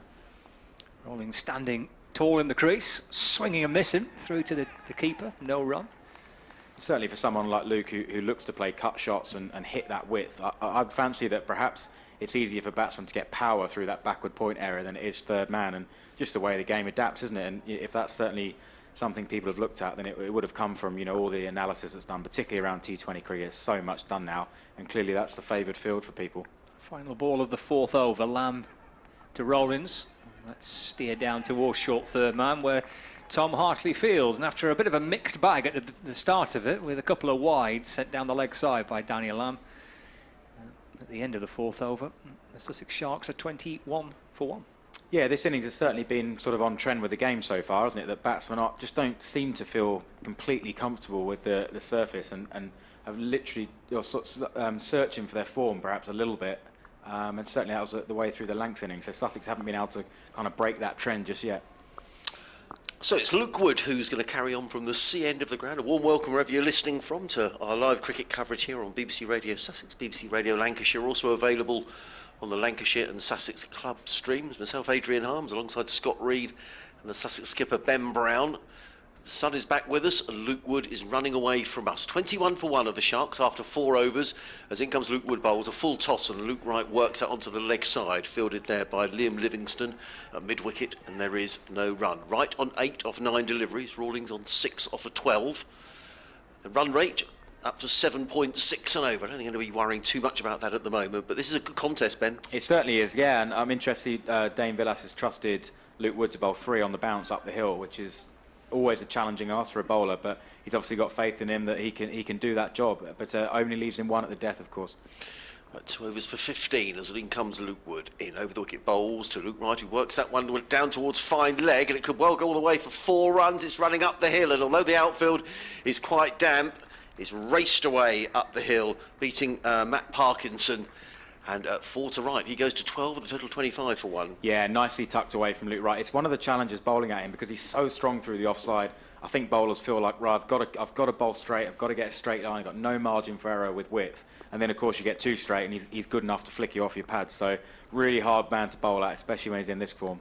A few people are watching the game, actually, from the flats that border the ground here at Hove, and they've got the best view in the house as Luke Wood runs away from us. He's in and bowls to Luke Wright, and Wright steps back and looks to hammer that one away through the offside. A real trademark shot of Luke Wright, but he doesn't quite time it. It dribbles out into the offside, and Luke Wright picks up a single. He goes to 13 off 11, 26 for 1. It's certainly always where you're going to miss the crowd, isn't it, in this second half? If you're, from a Sussex point of view, you get the home quarter final.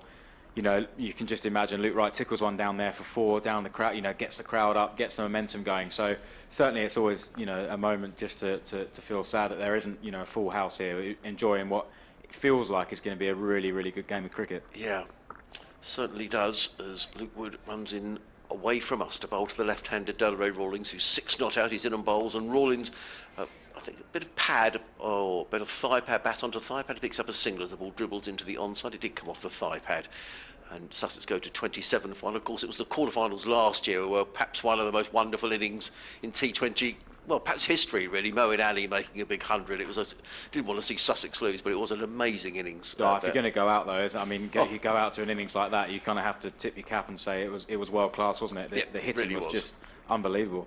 Yeah, the ball was disappearing out the ground at regular intervals. As in comes Luke Wood, running away from us. Bowls to Luke Wright, and Wright forces that one down towards third man. Picks up a single, does Luke Wright. He goes to 14, and the Sharks to 28 for 1. Needing another 113 to win at 7.5 and over. Have Sussex just settled here for picking up the singles here, Ben, do you think, in this over? I don't know if they've settled for that. I think that's probably, Luke Wood's bowled pretty well. I think Delray's just struggling to get the ball away, but I think he's looking for boundaries, which is his job to do that. I'll just encourage him to hopefully just keep his shape a little bit. We talked to him a lot about just trusting his timing, and you've seen he has so much power in his game. He doesn't need to overhit the ball and just play really strong shots. But it's certainly his role is to come out and put pressure on Luke Wood here. So I wouldn't expect him to do anything else other than look to hit the ball hard. Interesting. Maybe that's what Dane Villas is, because he's just posted a deep mid-wicket as well. As in comes Luke Wood and bowls to Rawlings, who's bowled, and Delray Rawlings is on his way, and Luke Wood celebrates. And Lancashire have picked up their 2nd wicket. Rawlings is on his way for 6, and the Sharks are 28 for 2. And I wonder if that was a good bit of captaining by Villas. Yeah, good captaincy and fantastic bowling, wasn't it? The execution of a Yorker in the power play, it was pretty pacey delivery as well, wasn't it? Real skiddy pace, and just looked like it went through Delray for pace. And like you say, change in the field as well. I fancy a change in the field. You're sometimes thinking a deep mid-wicket's gone out. I fancy that the obvious ball to bowl is a slower ball. So perhaps there you'd give credit to Langton, say almost a bit of a double bluff. I wonder if Delray is thinking the same thing, an off cutter into the long boundary, and actually he's gone pace on, full, quick, and he's done all ends up there. So I think huge credit to the bowler and the captain. So, end of the 5th over, and the new man in is Ravi Bopara. Just quickly a word on that, Ben, because he's batting in various places around the top 6. Ravi, I just wonder in a situation like this whether the decision is the experience is invaluable here. Yeah, definitely. I really like Ravi up the order. I think he's the kind of player, if you give him time to get in, he can be so destructive down the order, and like you say, he's got all that experience. So I think this is a good move, and I like to see him up the order. Too dissimilar, is it, the stage of the game? Sussex 28 for 2 after 5. Lancashire lost their second wicket in the 5th. They were 25 for 2 in the 5th. So pretty level with how it is at the minute, which is at the minute backing up what we've been suggesting, that this could be a really, really close game. Saqib Mahmood comes back into the attack. So 1 over from Daniel Lamb. Mahmood back in to bowl his second. Final over of the power play this. And he starts with a bouncer. There's Mahmood to Luke Wright, who just bends his knees and ducks underneath that. And gathered by the keeper, no run. Yeah, impressive delivery that, wasn't it? To get Luke Wright ducking, I haven't seen that very often actually. He's been playing the short ball really well, so you can see that Mahmood's pace is up. You can now hear the Lancs fielders, they're up and about again. So, yeah, this is certainly game on. Indeed, yeah. Good start for Lancashire Lightning. Wright, crucially, for Sussex, still there, the skipper. Beaten on 14, Bopara yet to face a delivery. Mahmood into right, muscling it through mid-wicket. He's got 4 there to the right of Keaton Jennings, a terrific looking shot. He put everything into that, and it rattled its way out towards the boundary on the leg side for 4, 32 for 2. Yeah, this is great cricket, isn't it? What a great contest this is. Mahmood goes again into the wicket, fancying that he's got the measure of Luke Wright, and Luke Wright plays a counter punch back and says, I've got your measure as well in terms of pace. So really good contest between, two good cricketers, and, this is looking like a great game. There's deep backward square leg, deep backward point as well, mid-on, mid-wicket, short fine leg, short third man, cover, extra cover, mid-off. There's Mahmood to right, just shuffling to the leg side and steering the ball down to short third man, where Tom Hartley comes round to field. It's the final over of the power play. Lancashire will probably turn to spin after this over, and perhaps Hartley to be given that first over of spin. We shall see. Yeah, it's got Hartley, Croft and Livingston are all the options, aren't there? Parky. And of course Parky, yeah, sorry, yeah. So there's a lot of option in terms of spin, isn't there, for Lancashire to turn to? Yeah, they didn't start with spin, and they have done so far in the competition as they did last year. They started with Croft bowling an over of spin at the top, but they didn't on this occasion. They've held their spinners back, but I think they will want their spinners to bowl the majority of those middle overs. The Hartleys, Parkinsons, Crofts, Livingston. Slip in place. Bopara on strike. And he just eases the ball out into the offside. Rob Jones comes up from gully to field. There's no run. I think it will be the passage of play that almost decides the game, because it will be really interesting to see how the Lanc spinners go. Today they'll be challenged differently by the dimensions of the ground as much as anything. They won't have the bigger edges that you see at Old Trafford. I don't think we'll see much spin, although we saw it sort of a bit stoppy. So Sussex will have to play the Lanc spinners really well, and Lancs will obviously have to deal with slightly different conditions. So I'm really interested to see how that passage of play works out. Spinners that will turn the ball away from the right-handers, Lancashire. As Bopara waits with Jennings in place at slip again. He's up onto his toes, he's Bopara. That's just dropped into the offside. No run, another dot ball. Certainly in Parkinson as well, they've got that attacking option, haven't they? Really gives it some air, but also, gets a lot of revs on the ball. So, yeah, Lancs certainly have some wicket-taking options in their armoury, and Sussex equally will feel, they've got some small boundaries to target if they feel they need to. So, yeah, it'll be a fascinating battle through that middle of the innings. Final ball of the 6th over, the final over of the power play, and another good work so far by Mahmood. Here's Bopara, yet to get a run, 2 deliveries faced, and just dropping this down through third man, just playing it very late. Very cute little shot that by Bopara, down towards Hartley at third man, and he'll jog through for a single. So he's up and running as well. 6 overs gone, the power play done, 2 wickets down. Sussex Sharks 34 for 2 with a target of 141 to win. That was a classy shot, wasn't it, from Ravi? He's a classy player, and he's one that he probably hasn't had the tournament he would have liked to have done in his first season for us, but he's just that kind of player where this sort of game, you might just bring out the best in him. He's such an experienced player and so gifted. Hopefully, from a Sussex point of view, today he can really show his best. So it is indeed going to be Tom Hartley who's going to come into bowl the next over from this, the sea end of the ground. A very warm welcome wherever you're listening to here on BBC Radio Lancashire, BBC Radio Sussex, and on the live streams of both Sussex and Lancashire. Myself, Adrian Harms, Scott Reed and Ben Brown in the commentary box. It's got a little cloudier, although there's still plenty of blue sky around, so hopefully we're not going to get any further interruptions. We had a brief interruption of about half an hour or so, but just a reminder, Lancashire making 140 for 8 and Sussex now 34 for 2, needing another 107 to win at 7.6 and over, and two highly experienced campaigners in Ravi Bopara and Luke Wright at the crease. In comes Hartley, left arm around the wicket, bowls to Bopara, who punches that one firmly through the covers and picks up a single to the sweeper on the cover boundary. He goes to 2 and the Sharks to 35 for 2. Certainly similarities in build to Danny Briggs, actually, aren't there? I was just sort of Danny bowled from this end, sort of tall left-arm spinner. Haven't seen much of him, just saw a few highlights of him doing well at Aigburth, I think, in the championship match there. But looks a good young spinner, and as I say, a very similar build and height to Danny Briggs. 3 men protecting this leg side boundary. There's a long on, a deep mid-wicket, almost a cow corner, and a deep backward square as in comes Hartley.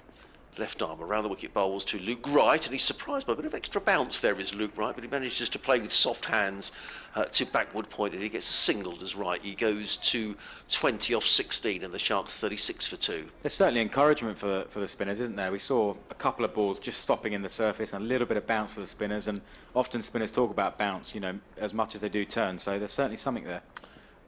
In again comes Hartley bowls, and Bopara is forward and straight back down the track field of his own bowling by Hartley. He's bowled a tidy over so far, just conceding a couple of runs in his opening over. I'm sure the nerves are jangling. 36 for 2 at the Sharks. He's in again off 3 or 4 paces, bowls, and Bopara just turns that one around the corner and picks up a single down to deep backward square. A very warm welcome to listeners to 5 Live Sports Extra here at a sunny Hove. With the news that Sussex are 37 for 2. Luke Wright on 20, Ravi Bopara on 3, needing another 104 to win at 7.8 and over. As in comes Hartley and bowls, and Luke Wright works this one through mid-wicket. They picked up 1, fielded by Dane Vellas, who comes running in off the deep mid-wicket boundary and fields. 1 more to right, he goes to 21 off 17, and the Sussex Sharks to 38 for 2. And that after the Lancashire Lightning made 140 for 8 in their 20 overs. 1 more ball remaining of this, the 7th over, being bowled by the left arm spin of Tom Hartley from this, the sea end of the ground. He comes in around the wicket, bowls, and Bopara looking to flick this one on the leg side. Wait to see if that was off the pad or whether there was a little bat on it. We'll wait for umpire Gould's signal, who indeed does signal that is a leg by. So a very tidy over by Hartley, and the Sussex Sharks are 39 for 2. Bopara on 3, Wright on 21. Sussex needing 102 to win at a rate of 7.9 and over. Your commentary team here at Hove, myself, Adrian Harms, alongside Scott Reed, and the Sussex club skipper, Ben Brown. Just watched a really impressive over there, didn't we, from Hartley? I think this, you'd certainly put in context, this is probably the biggest game of his career by some stretch, playing in a quarter-final for Lancs. As a young spinner, I think that's a very impressive start. So, yeah, if he is feeling nervous, he didn't show it, and that's a really good start, because especially when you're bowling at 2 guys like this, if you show any weakness or any opportunity, they'll take it. Maybe a good poker player, perhaps. Yeah, maybe. Keep any nerves, keep them in inside. It is spin from both ends, as we predicted it would be with Lancashire. So Matt Parkinson comes in and bowls to Bopara, who rocks back and pulls the ball from about waist height, just behind square on the leg side, down to Tom Hartley. A bit of sigh of relief for Parkinson when he saw that go straight to the field, wasn't it? It was a real loosener and a drag down that Ravi would be disappointed he didn't find the gap there to find himself a boundary. Well, he kind of twirls his right arm over a few times, Matt Parkinson, to suggest, I'm not quite warmed up there, not quite got that loose skip. They always do that, spinners, don't worry, don't they? yeah. They bowl bad balls always because they're not feeling loose, they blow the fingers, all the tricks. Don't worry, skipper, I'll be all right.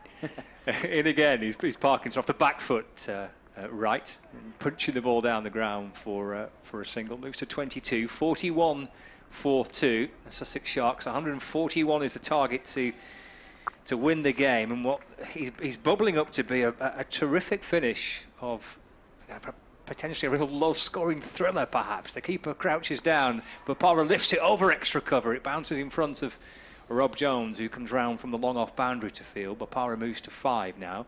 Score moves on to 42 for 2. Yeah, interesting that this over so far, the guy's looking to play it off the back foot, which I think is a good option against Parkinson, who's a little bit slower through the air, and you often see guys getting stumped against him, so a good start. Parkinson to right, he waits for it and leans forward and pushes into the offside. Good response from Parkinson, though. He's just adapted quite quickly and pushed his length fuller up there. So, again, a good contest emerging. Yeah, breeze billowing into his red trousers. Matt Parkins spins the ball from right hand to left and towards his way back in again. Little step to the leg side by right and then chops it through the offside. Stopped by Dane Villas inside the circle at extra cover. Wright gets a single, takes him to 23. Score moves on to 43 for 2. Both teams have been impressive in the field, haven't they? You know, the ground fielding's been really, really good. It's certainly sort of backed up the bowlers and built pressure on both sides with the bat. There's a long off, quite a wide long off, long on, deep mid-wicket, deep backward square leg, and man out on the cover boundary. Parkinson to complete his first over, and Bopara again shuffling right back into the crease, and with plenty of bottom hand, punches the ball through mid-on for a single, and keeps the strike as well. Ravi Bopara, unbeaten on 6, right on 23, so 8 overs gone. The Sussex Sharks 44 for 2, require a further 97. For those that have just joined us, that might seem like a relatively simple equation and a relatively modest target to chase, but clearly not the case. Doesn't feel like it at the moment. Doesn't feel like. Just feels like this game's just so in the balance and so sort of, you know, bubbling away into a tense finish, doesn't it? And at some point, Sussex will obviously put their foot down on the accelerator. For the moment, you know, look happy. 2 experienced players look happy just to sort of set it up and build it up for a little bit through this middle of the innings. So it's going to be Tom Hartley who's going to resume from the sea end of the ground, running up the hill in the sunshine, bowls to Bopara, who quite candidly looked to step across his crease. The ball went down the leg side and umpire Gould has signalled a wide, showing all his experience there, Bopara. He did, yeah, he did. And Alex Davies isn't happy with that at all, is he? But it's something that the umpire can say is if the batsman moved in his stance, that actually if the bowler follows him and then he moves back, it's okay. But obviously Ian Gould's seen it differently there. Hartley in again, bowls, and Bopara is bowled, or is he stumped? Well, no, neither actually is the answer to the question, but Bopara looking to drill the ball down the ground. He was beaten, and in a blink of an eye, Davis had the bails off. Bopara clearly had his back foot rooted, but a good bit of bowling and a good bit of keeping. Yeah, sharp work from Davies. Got those bails off really quickly, but, you know, it's a sloppy dismissal if you drag your back foot there, so, you know, good from Ravi to stay in the crease. Hartley in again, bowls, and Bopara chops that one away as far as backward point, and again there is no run. 45 for 2, Bopara on 6, right on 23 in the 9th over here at a sunny Hove, and Hartley back to his mark. Young left arm spinner, as Ben was saying, probably the biggest match of his career so far, and he's adjusted well so far. Comes in and bowls to Bopara, hits him on the pad. There's a loud appeal, and Ian Gould has given Ravi Bopara, and that's a huge wicket as far as Lancashire are concerned. Ravi Bopara, he's gone for 6 off 13 deliveries. The Sussex Sharks lose their 3rd wicket of the innings and are now 45 for 3, needing another 96 to win at a required run rate of 8.4 and over. Yeah, good bowling again, isn't it? It's bowled dead straight, a little bit of spin, and I guess that was probably a pressure shot you feel from Ravi, a build-up of dot balls, a build-up of pressure, and then, you know, the response come to go to the sweep shot. You have to give credit to Lancs. They've really built that pressure from both ends as well. You know, Parkinson's played his role there as well at the other end, going for no runs, and you really felt like the squeeze just got the better of Ravi. And I'm just trying to think, I can't remember a T20 game where I've seen so many batsmen struggle to get going like this. Whether it's the nerves of a quarter-final or whether the pitch is more tricky than we first thought, but certainly so many batsmen almost striking at, you know, strike rate at 50 early on in their innings, which we don't normally see in the modern game. So there's certainly some challenges out there for the batters, and it's really game on here. The voice there of Ben Brown, the Sussex club skipper here on BBC Radio Lancashire, BBC Radio Sussex 5 Live Sports Extra in the sunshine at Hove. For those of you who are just joining us, Lancashire making 140 for 8, with Stephen Croft top scoring with 41. Dane Villas, the skipper, making 40. For Sussex, 3 wickets for George Garton, 2 for Ollie Robinson, and 2 for Tamal Mills. But Lancashire have really fought back. Luke Wright, how key is he now for Sussex, Ben? Yeah, I'd say this partnership is key, isn't it? I mean, this is Sussex two best batsmen in T20 cricket are at the crease right now. You know, David Wiese has been unbelievable again this year, and Luke Wright obviously as well has had a fantastic competition, leads the side so well. So yeah, this is really the two players that we need to hopefully at least one of them can put in a match-winning performance, and Lancs will know that as well. They'll know this is a key time in the game. So, Tom Hartley prepares to bowl to the tall South African David Wiese. They've got three men protecting that leg side boundary. As in comes Hartley, dressed all in red, around the wicket. He's in past umpire Gordon Bowles, and Wiese plays very confident. His first shot coming right out of the middle of the bat, plays the ball too long off and takes a single. So he's on his way. The Sharks to 46 for 3, needing another 95 to win at a rate of 8.4 and over. Hartley back to his mark, tosses the ball from hand to hand. Three men saving, one on the offside, one on the leg side. And Hartley on his way to bowl to the Sussex skipper Luke Wright. He's in and bowls, and Wright is solidly forward and plays it straight back down the track to Hartley. And there is no run. Hartley quickly runs back to his mark. Wright on 23 off 21 deliveries, 46 for 3. Sussex, and Hartley is in again and bowls, and Luke Wright makes room and hammers that down the ground as far as long off. It's only going to be a single fielded by Liam Livingstone, who gets in the throw. That's the end of the 9th over. Another very fine over by Tom Hartley, and the Sussex Sharks are 47 for 3, needing 94 to win in 11 overs at a required run rate of 8.6 and over. Yeah, Sussex are going to have to find a way to deal with these spinners, aren't they? That's looks like a key part of the game, as we mentioned, and you know they've certainly started really well. Parkinson's going to bowl his second over now, so it looks like a key part of the game, and we'll have to find a way to try and at least rotate the strike, if not find the boundaries against these spinners from Lancashire who look a threat at the moment. Yeah, it's a tactic that Lancashire now have used for a number of seasons, really. That relying on their spinners, not relying, but certainly it's a big part of their game to get their spinners into it. Parkinson bowling to right, comes off the bottom edge of the bat, squirts past his stumps, picked up by Lamb.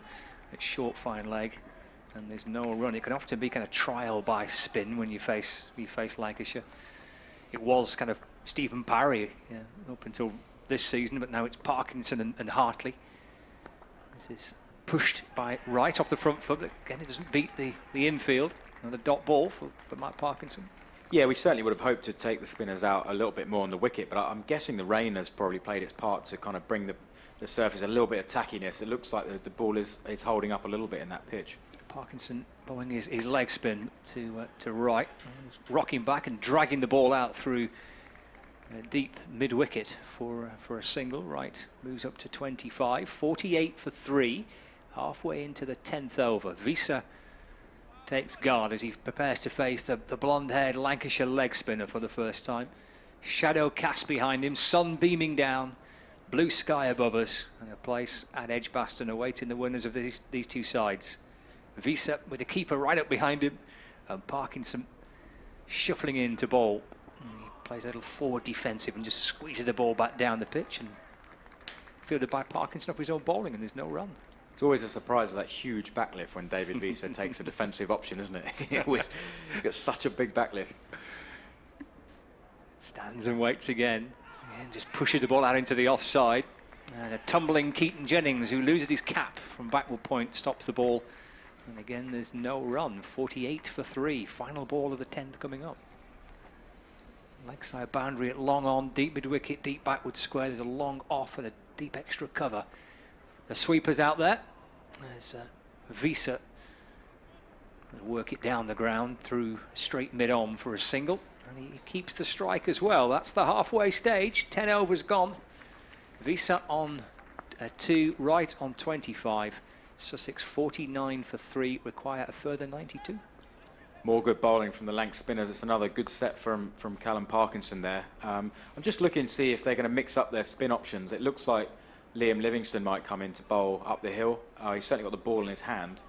So maybe just a bit of a change in the bowling, just to mix it up, not allow the young spinner to get lined up perhaps by somebody who's been in a while. So I'd fancy that's pretty good captaincy. Live cricket here on the BBC, BBC Radio Sussex, BBC Radio Lancashire, 5 Live Sports Extra. A very warm welcome wherever you're listening from on what is now a glorious autumn afternoon down on the south coast. Lots of blue sky around the ground, and hopefully we're going to get through to the end of this game without any further interruptions. Myself, Adrian Harms, alongside Scott Reed and the Sussex skipper Ben Brown. The news already today that Surrey have booked their place in finals day. They've beaten Kent at the Oval by 56 runs, and Gloucestershire well placed to do similarly against Northamptonshire. But in comes Livingstone, bowls to David Wiese, who works that one backward of square on the offside to backward point, and picks up a single fielded there by Mahmood. Wiese goes 2-3, and the Sussex 50 is up. 50 for 3, needing another 91 to win. A required run rate of 9.3 and over. In that game down at Bristol, Northamptonshire making 113 and Gloucestershire 50 for 1 in just the 6th over. So looking like they're cantering to victories. Livingston is in and bowls, and Luke Wright tucks that nicely through mid-wicket. Only a single though, as fielder Villas comes in from mid-wicket, gets in a throw to keeper Davis, and there is no run. The standard of fielding in this game has been breathtaking today, Ben. Absolutely, yeah. Both sides have been right on their game, haven't they? And so they should be on a quarter-final, but the skill level's been really high in the field. Livingstone again in his all-red strip. He's in and bowls to Wiese, who pulls this one away into the leg side. That's going to be a maximum. The first maximum of the innings for Sussex, just erring down the leg side, pulled away over backward square leg. 6 runs to David Wiese. He goes to 9, 57 for 3. Yeah, great strike from David Wiese. You just hear it on the Sussex balcony, almost sort of a bit of outpouring of relief maybe. There's been so much tension out there, hasn't there? And it's all been sort of dots and ones and things like that. So Sussex in desperate need of just a big blow from the bat of David Wiese to settle us down a bit. He's been in terrific form in the competition. As in comes Livingstone again, bowls, and Wiese chops that one into the offside. They say never run on a misfield, and Sussex were almost going to do that, but the fielder there at backward point, who I think was Danny Lamb, recovered his composure, and there is no run. Livingston in again, bowls of Wiese high down the ground, but he's going to be caught at long on. Jones is underneath it. This is a big moment, and he's held on to the catch. And Lancashire know that is a massive wicket, and David Wiese is on his way for 9, and now the Sussex Sharks are in a bit of trouble. 57 for 4, Wiese has gone, and Lancashire, you knew from their celebrations that was a big moment in this game. Massive wicket, isn't it? It's an absolutely huge wicket. We've seen that shot from David Wiese so many times sail over us in the commentary box, but you know, today it looks hard. The pitch looks hard to time on, and that's a massive wicket for Lancashire. You know, good captaincy from Dane Villas to change up the bowling. Liam Livingston is a very effective bowler these days. He's got a lot of variation, and credit to him. And that's a good catch as well from Jones under pressure. You know when those go up, it's a big wicket, and David Wiese held his nerve. There's a bit of breeze around. That's a good catch. And you could see from the celebration, couldn't you? That is a massive moment for Lancs, and you know they've all absolutely loved that moment, and it's a big moment in the game. Well, the new batsman for Sussex will be Callum MacLeod, who batted very well for Sussex in a crisis at Chelmsford on the last day of qualification, Ben, when Sussex were again in a bit of trouble, but he batted very coolly and calmly on that occasion with George Garton. So from a Sussex perspective, Lancashire on top at the minute, but all not lost at the moment for the Sharks. Yeah, and Garton still to come, who's won us games to the bat as well. And Callum MacLeod's played in a lot of associate cricket, and they play under some high-pressure games, those guys, to qualify for World Cups and, in fact, World Cup cricket. So he's used to playing under high pressure, so it won't be different for him. And hopefully he can sort of help Luke Wright steer us a little bit safer waters. Luke Wright is facing, and he hammers the next ball through the covers, picks up a single to the sweeper on the cover boundary. The batsman hook cross. Luke Wright goes to 27 off 27 deliveries. It's the end of a very good over from Livingston, although he went for 6. I think they'd have sacrificed the 6 for the wicket of David Wiese. So where are we? The Sharks are 58 for 4, Wright on 27. MacLeod yet to score and yet to face a ball. Sussex leading 83 in 9 overs, a required run rate of 9.2 and over. Be fascinating now with Wright, the skipper, out there in the middle. We've had now a chance to have a bat on the pitch. So now Lancashire kind of struggled to clear the ropes too often. What the approach will be now, whether it will be actually, you know what, let's just perhaps rein in those bigger shots, keep in the game, take it the distance perhaps. Yeah, perhaps that's the right call, because there are still those short boundaries, and we know the ball can fly at the death over those short ropes. So it will be fascinating to see how high Luke is prepared to let that run rate required go. Now we're 4 down. It's certainly going to be an interesting decision for him to make, but from Sussex point of view, we're grateful he's out there to make that decision. Change of bowling at the far end of the ground, hammered away by Luke Wright through extra cover, 4 runs. Lovely shot. They've switched Tom Hartley to the far end of the ground. It was too wide outside the off stump, and hammered away by Luke Wright through extra cover off the first ball of the over. Good shot by the Sussex skipper. He goes to 31, and the Sharks to 62 for 4. boundary early in the over always puts the bowler under pressure as well. Just gave himself some room and hammered it through the offside. Really good shot from Luke Wright. So the tall figure of Hartley just composes himself at the far end of the ground, the Cromwell Road, and he's in again and bowls to Luke Wright, and Wright plays carefully through the offside and gets a single to the sweeper on the cover boundary, who's Luke Wood, who gets in the throw. One more to Wright. He goes to 32 off 29, 63 for 4. Just noticed Lancashire dropped extra cover. In fact, it is the captain himself, Dane Villas, to the edge of the circle there for Luke Wright.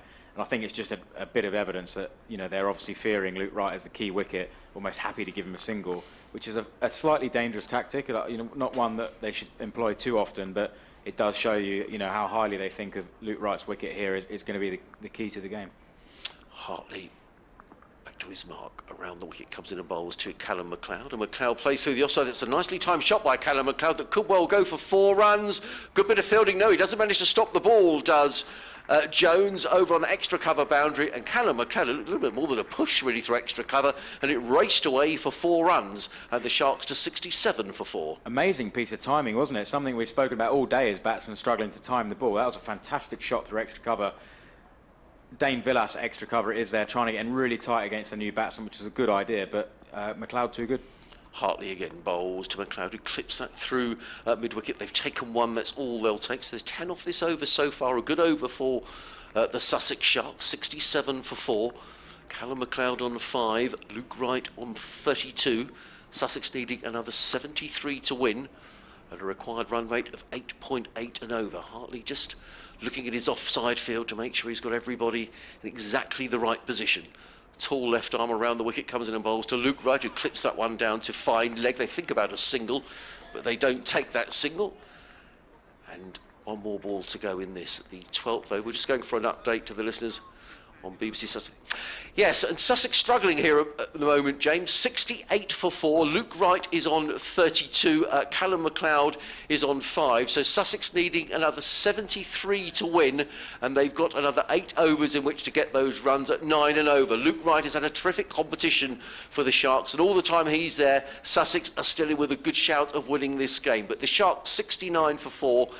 With 8 overs remaining, needing 72 to win. Meanwhile, Surrey have already secured their place in finals day at Edgbaston at the weekend. They've beaten Kent convincingly at the Oval by 56 runs.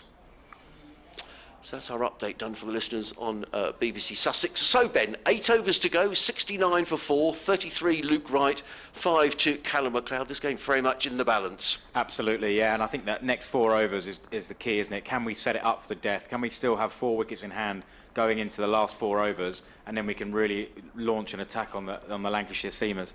Liam Livingstone bowling his leg spin, bowls to Luke Wright, who hammers that one away over extra cover. He doesn't quite time it. He's going to get 1, and he's going to come back for a second run, is the Sussex skipper. He goes to 35, and the Sharks to 71 for 4 here on BBC Radio Lancashire, BBC Radio Sussex, and 5 Live Sports Extra. Myself, Adrian Harms, Scott Reed, and the Sussex skipper Ben Brown in the commentary box on a glorious autumn afternoon with bright sunshine and this game tantalisingly poised.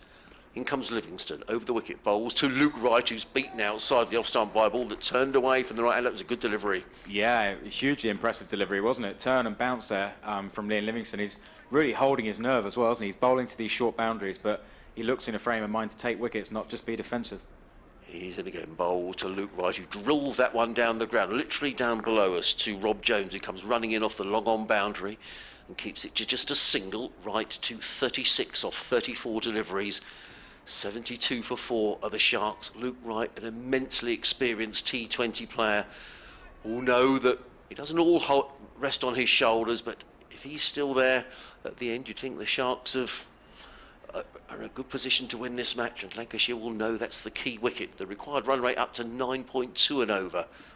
Livingstone in again, bowls, and McLeod forward to a ball that he plays on the full down to long on and picks up another single. Does Callum McLeod. He goes to 6 of 3 deliveries. The Sharks 73 for 4. We said it earlier, didn't we, that if Lancaster had to get Luke Wright out to win the game, and it still feels that way, doesn't it? Even though, you know, that run rate's climbed, you still feel that they've got to get this wicket to win this game. Livingstone in again, bowl to Luke Wright, who hammers that one straight down the ground, but he's going to be caught at mid-off, and that's a huge, huge wicket, and possibly the decisive moment in the match, because Luke Wright has holed out. He's been caught at long off by Stephen Croft.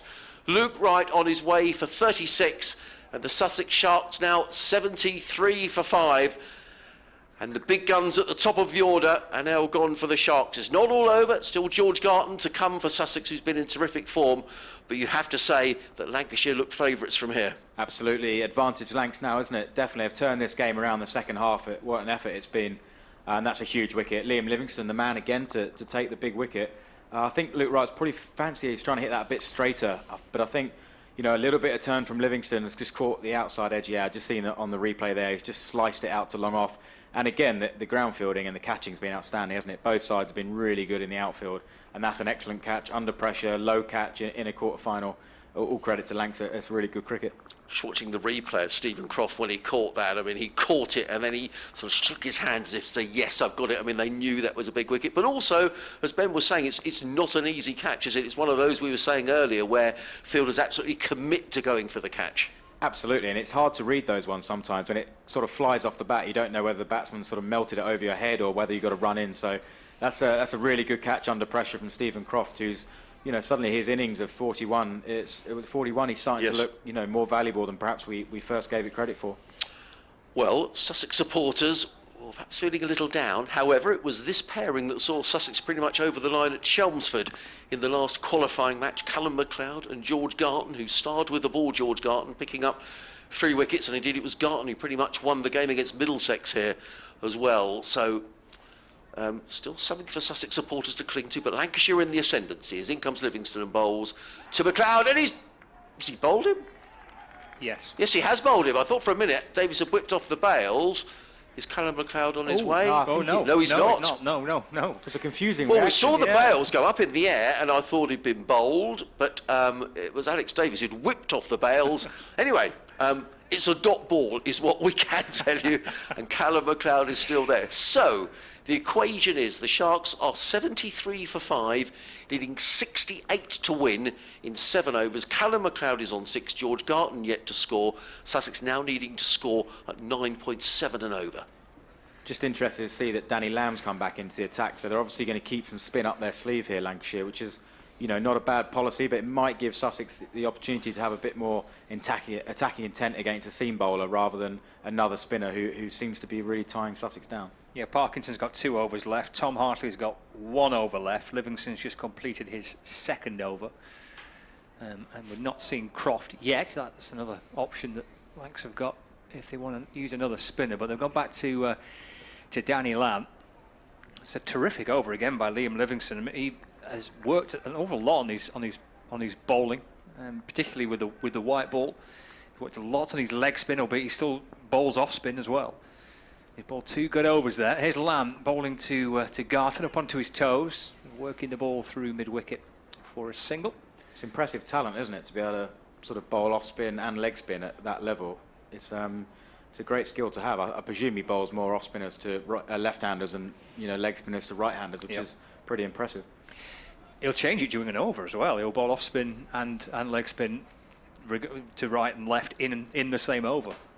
Which, I say, switching it mid-over, he's pretty good. He's been away for quite a bit of the summer with England in that bio bubble, not doing a great deal apart from being in the nets, but it's perhaps worked for him. There's MacLeod just leaning back and allowing that to run off the face of the bat down through kind of wide 3rd man. He's come back for 2.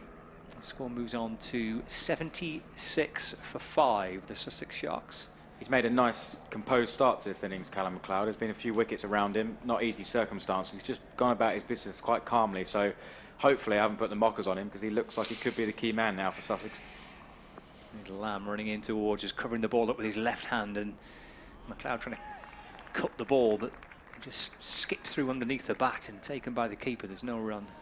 He'll feel frustrated there with 3rd man inside the ring as well as backward point. That was a real opportunity for a boundary. I fancy that Danny Lamb's got that a little bit wider than he would have wanted to, but just missed out. Yeah, MacLeod, the way he kind of was stationary with his back leg on the ground, knew that he'd Perhaps a chance gone there for further runs. Gets a run here, easing it past the bowler through straight mid-on for a single. Moves up to 9. Score moves on to 77 for 5. 2 balls left of the 14th over. Garton back on strike. Lamb bowling for Lancashire. Wicket for Wood. 1 for Mahmood. 1 for Hartley. 2 for Livingston. Salt for 5. Wright for 36. Lamb to Garton. Just steered out into the offside. There's no run. Rollins for 6. Bopara for 6. Visa for 9. That brings McLeod and Garton together. Lancashire 140 for 8 from their 20 overs. But those 2 contributions, Croft 41 and Villas 40, absolutely significant in that for Lancashire. Here's Garton again on the toes, trying to chop it into the offside, but the ball bounces out to extra cover. And there's no run. That's the end of the 14th over. 77 for 5. McLeod 9. Garton 1. 64 runs to win from 6 overs. Dane Villas has the option here if he really wants to bowl every over a spin, doesn't he, with so much up his sleeve. It'd just be really interesting to see how much longer he trusts the spinners to go before he feels like one of them might go out the park. It's going to be an interesting part of his captaincy today, just to see how much spin he's almost brave enough, if you like, to bowl, because it's certainly been the spinners that have caused Sussex most problems in terms of rotating the strike and finding the boundary. That's the voice of Ben Brown, the Sussex skipper. Delighted to have Ben as company here in the commentary box at Hove on a lovely sunny afternoon with myself, Adrian Harms, alongside Scott Reed on 5 Live Sports Extra, BBC Radio Lancashire and BBC Radio Sussex. So advantage Lancashire, Sussex needing to score at 10.7 and over. Surrey have already secured their berth at Edgbaston at the weekend. They've beaten Kent by 56 runs. As in comes Parkinson, bowling his leg spinner, swept away by McLeod, but he's going to be caught at deep backward square, and that is another quite brilliant bit of fielding. It's been a game that's been full of good catches and good fielding, and that's Luke Wood, because I think the sun was probably in his eyes. It was swept away by Callum McLeod, and a very good catch by Luke Wood at deep backward square. McLeod is gone for 9, and the Sharks now in real trouble. 77 for 6, needing another 64 to win at a rate of 11 and over. Fantastic catch, wasn't it? Again, I think Callum McLeod got really good connection of that, just got it too flat almost. It's a shot he plays really, really well in practice. I thought it was the option he'd go to, and I don't think it was a bad option with that short boundary out there, but just got it too flat, as we said. He sort of neither went up with it into the stands or down along the ground. So, yeah, another big wicket for Lancashire, and it's another wicket taken by the spinner. So the new batsman coming out is Will Beer. You're looking now at young George Garton, perhaps as Sussex major hope. He's batted very well in this competition, made runs against Middlesex and against Essex that saw Sussex over the line. But this is a big ask. 11 and over Sussex need. In the other quarter-final that's going on, Gloucestershire are cantering to victory against Northamptonshire down at Bristol. Northamptonshire making 113, actually being bowled out in 19.4 overs. And Gloucestershire in reply are 86 for 2 after 9 overs. So very much like Surrey and Gloucestershire. Well, they're already at finals day. As it comes Parkinson, bowls to Beer. Beer plays that down the ground. Down here to long on, fielded by Rob Jones. And Beer is on his way. The Sharks to 78 for 6. Hasn't had a huge amount of opportunity with the bat this year, but we have seen, Will Beer dig Sussex out of trouble a number of times, haven't they, in white ball cricket down the order. This is obviously a big ask now. It's up at 11 and over, but certainly with Will Beer and Ollie Robinson, we've still got all-rounders to come. There's certainly not sort of bowlers out there just at the minute. In comes Parkinson, running into bowl to the left-handed George Garton with reverse sweep, and he's bowled, and Garton is on his way. The one bail has been dislodged. It's another wicket for Parkinson. George Garton, who's been the saviour of Sussex in the last couple of games, is on his way for just a single, and the Sharks are slipping to defeat here. 78 for 7. Still needing another 63 with just 3 wickets remaining at a run rate of 11.5 and over. Bit of bad fortune, I think, for George. He sort of hit his pad and kind of dribbled between his legs and just flicked the off stump there, I think. So he took on his reverse sweep option of Parkinson, again going for the short boundary, and we're up at 11 and over, so you can't blame him for that. Just looking there, yeah, it's hit the bottom of his thigh pad and dribbled onto a stump, so you always feel a little bit disappointed as a batsman there. But again, that's another one of Sussex hopes gone here. It looks like we're heading for a defeat. Yes, it does. Well, Ollie Robinson wanders out. He's got a first-class 100 to his name, Ollie Robinson, and he can't hit a long ball in. You never know in this competition, but Credit to Lancashire because they've bowled and fielded extremely well. The standard of fielding throughout this competition actually, and today has been very high. But the Lancashire spinners have certainly done their job, and Sussex really up against it now. 78 for 7. Will Beer is on 1. Ollie Robinson takes strike. 63 needed to win for Sussex as in comes Parkinson. Over the wicket bowls to Robinson, who's stumped by Alex Davis. That was a neat bit of work. We'll just wait to get confirmation if it was a stumping or whether he was bowled. But Ollie Robinson is on his way, and the Sharks are now 78 for 8. And it looks like Lancashire have got certainly 1 foot and almost 2 into finals day at the weekend. Yeah, getting pretty desperate now for Sussex, isn't it? Looks like we're pretty much gone here. Still got Danny Briggs coming out to bat now, and almost now we're in territory of nothing to lose. But Parkinson's bowled brilliantly, isn't he? We talked about the Lanc spinners having to deal with the short edges. Well, they've done far more than that. They've really been an attacking threat throughout this innings, and they've bowled superbly. That's the voice of the Sussex skipper, Ben Brown, who's joined us in the commentary box here. We're just waiting for confirmation. We're just going to see a replay of that. I'm assuming it was stumped, but we'll just wait for the replay. We couldn't quite see the angle where we are. Yeah, it's a lovely bit of work behind the stumps by Alex Davis. Whips off the bails, and Ollie Robinson is gone at first ball. So we have to say, Parkinson here is on a hat-trick. Yes, he is. Yeah, I hadn't thought about that. He's got a slip in for it as well. So, yeah, he's bowled superbly well, hasn't he? And it's really getting it to spin and bounce now, which wasn't quite the conditions we were expecting today, but as I say, maybe the rain's played a bit of a part in giving the wicket some tackiness, and the Lancs bowlers have exploited it fantastically, haven't they? Particularly spinners, they've tied us in knots, it would be fair to say. And Sussex were 45 for 2, now 78 for 8. A hat-trick ball as in comes Parkinson, bowls to Danny Briggs with a play and a miss outside the off stump. There is a stifled appeal from behind the stumps by Alex Davis, so the hat-trick ball is averted. I don't think Parkinson will mind too much about that. 78 for 8. Sussex still needing 63 to win as Parkinson's in and bowls and swept away by Danny Briggs. A single down to deep backward square fielded by Luke Wood. It's the end of Parkinson's over. Sussex are 79 for 8. Beer on 1, Briggs on 1. Sussex needing another 62 to win at a rate now of 12.4 and over, 5 overs remaining. It's certainly time for Sussex just to, we've almost lost the game now, so I think it's time to take the pressure off and see it differently. Got 2 spinners out there who can bat. They've got to free their minds and free it and have a go. There's no point sort of crawling up to 110 or something like that. We've got to go for it. Try and get up at the rate, which is up at 12 and over. And if we get bowled out in the next over, then so be it. But there's really no point in sort of trying to crawl to what looks like a better score on paper. We've got to go for it. Gone back to spin with Livingston reintroduced. He bowls to Briggs.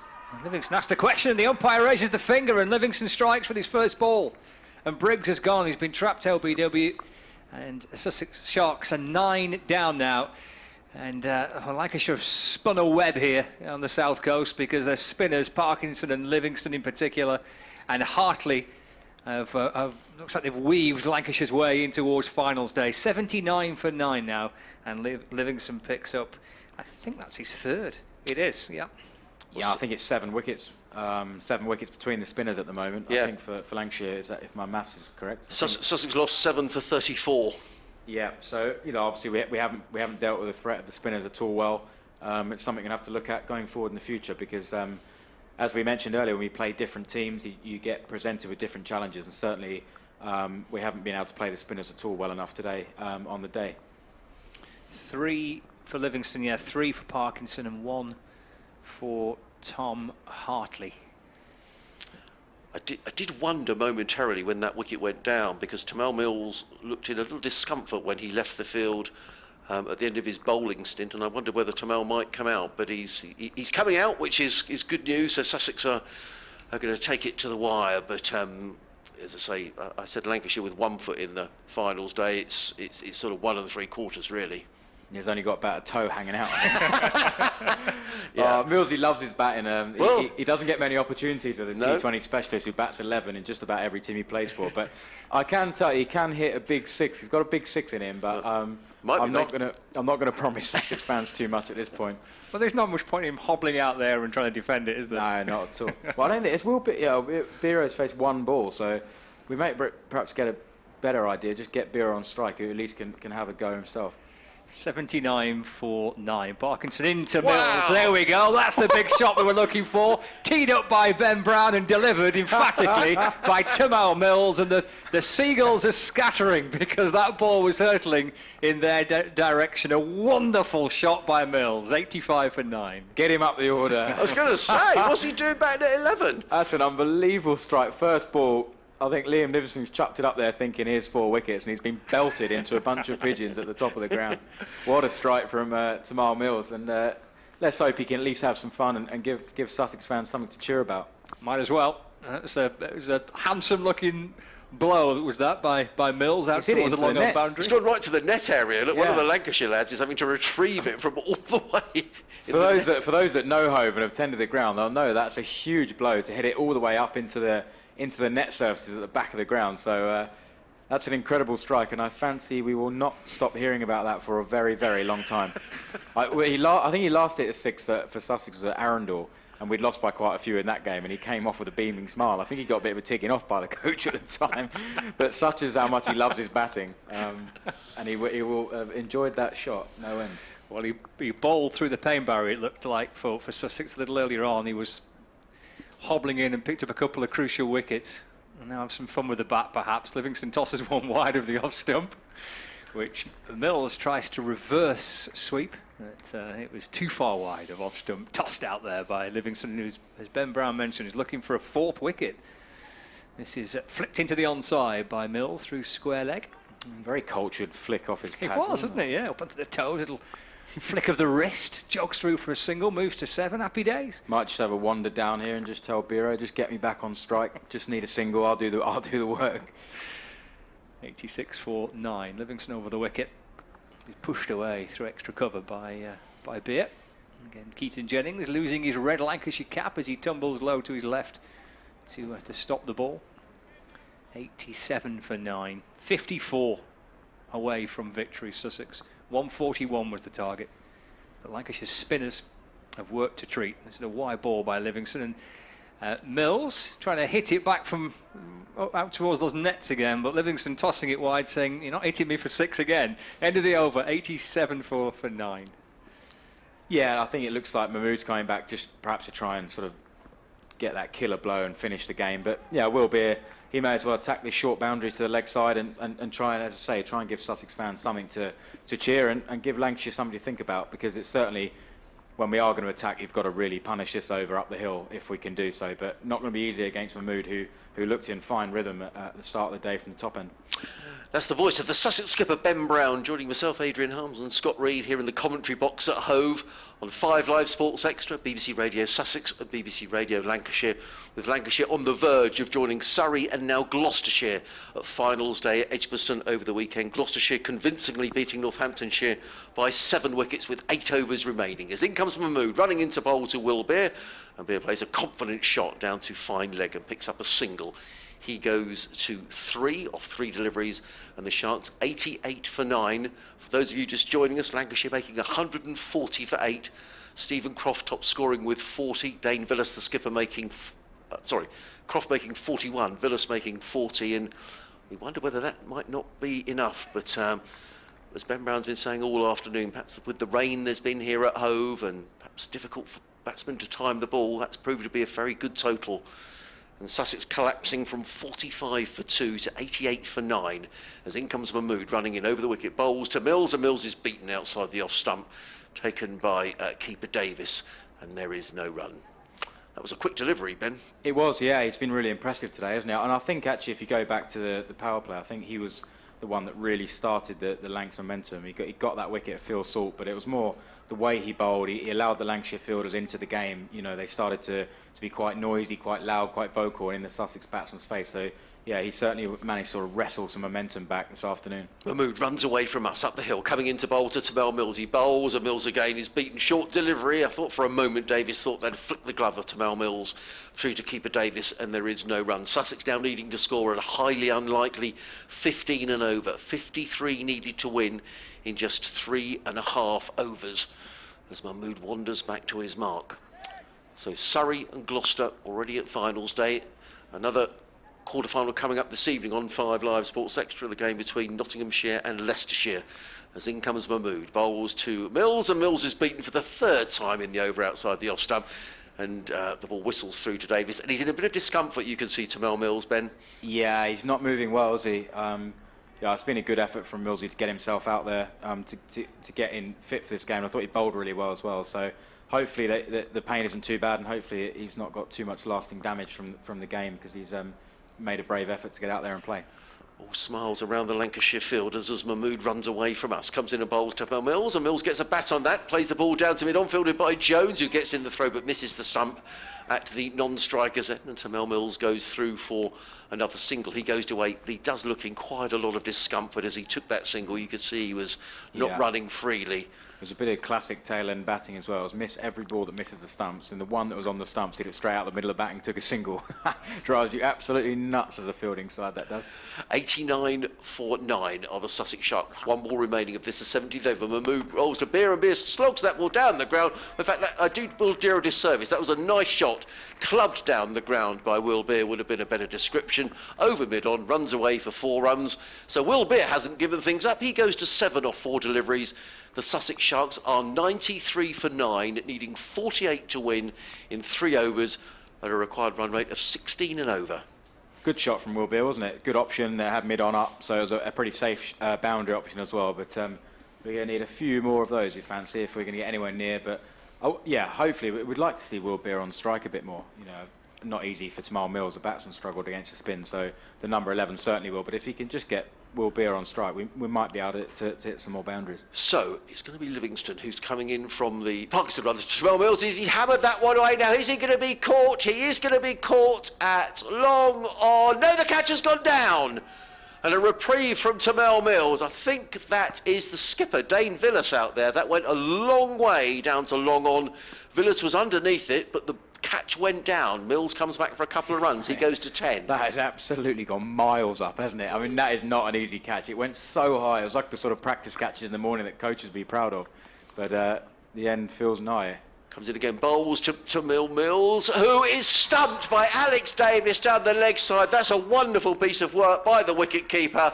Tamel Mills is stumped. Davis with a very neat bit of work, and Sussex have disappointingly been dismissed here for just 95, and Lancashire it is who go through to finals day at Edgbaston at the weekend. They've beaten Sussex here by 46 runs, and in the end they've convincingly won the game then. Yeah, they've done really well there. It's a very impressive fielding display there, you know, topped off by the wicketkeeper getting the stumping, which probably sums up the way Lancs were in the field. They were absolutely brilliant in their bowling. And really well backed up in the field. They caught absolutely everything that came their way, you know, except Dane making a bit of a mistake at the end there. But apart from that, their fielding was outstanding, and the spinners really squeezed us with the ball, and I think that's something we've got to look at. I think only Luke Wright on Tamel Mills there at the end, getting into double figures. So, yeah, it's a really disappointing batting card for us. I think we'll be hugely disappointed. There was obviously challenges out there against the spinners. It looked like the conditions weren't perhaps quite as we expected, but we needed to adapt better than that. And certainly we kind of allowed spinners to run riot there, and we played kind of the game against Lancs that we didn't want to play, which is, you know, we weren't able to get on top of their spinners, and we were hoping we could do that in home conditions, but we weren't able to. For the listeners on 5 Live Sports Extra, Ben, you know, many won't have heard you talking before, but, you know, Jason Gillespie, this is his last game in charge, and I guess, in a sense, that's a disappointing end to his time here at Hove. Absolutely, yeah. We were desperate to send Disley off with a trophy, ideally. We've all really enjoyed playing under him, and it's a hugely sort of disappointing and flat ending to what's been a really good T20 campaign again. But at the moment, we just need to find a way to get over the line, albeit in a quarter-final or finals day, because that's the sort of missing link at the moment. We're playing really, really well in group stages, and we're doing brilliantly to qualify. But yeah, we just got to try and get ourselves over the line. Let's talk about Lancashire, because they go to finals day. Surrey are there as well. Gloucestershire are a fine one-day side. It looks like a good lineup for the weekend, provided we can get some decent weather. Yeah, it does. Yeah, and Lancs were really impressive in this game, weren't they? That top order looks really strong, and then the spinners will certainly have their say at finals day if they manage to get out there. So Keaton Jennings was really impressive. He sort of set the tone with the ball, didn't he? Looks a really aggressive bowler. So yeah, lots to like about that Lancashire side. Ben, thanks so much for joining us. A disappointment for Sussex, but well done Lancashire, who've played really well here today, and they've convincingly beaten Sussex here at Hove by 45 runs. So they join Surrey and Gloucestershire in the finals day at Edgbaston. Ben has got to go off and see the Sussex players over in the dressing room. Scott Reed, who's also been with us this afternoon, he's just summing up for BBC Radio Lancashire. So for myself, Adrian Harms, here at Hove, it's well done to Lancashire, who have secured their berth at finals day at Edgbaston coming up at the weekend, where they'll be joined so far by Surrey and Gloucestershire.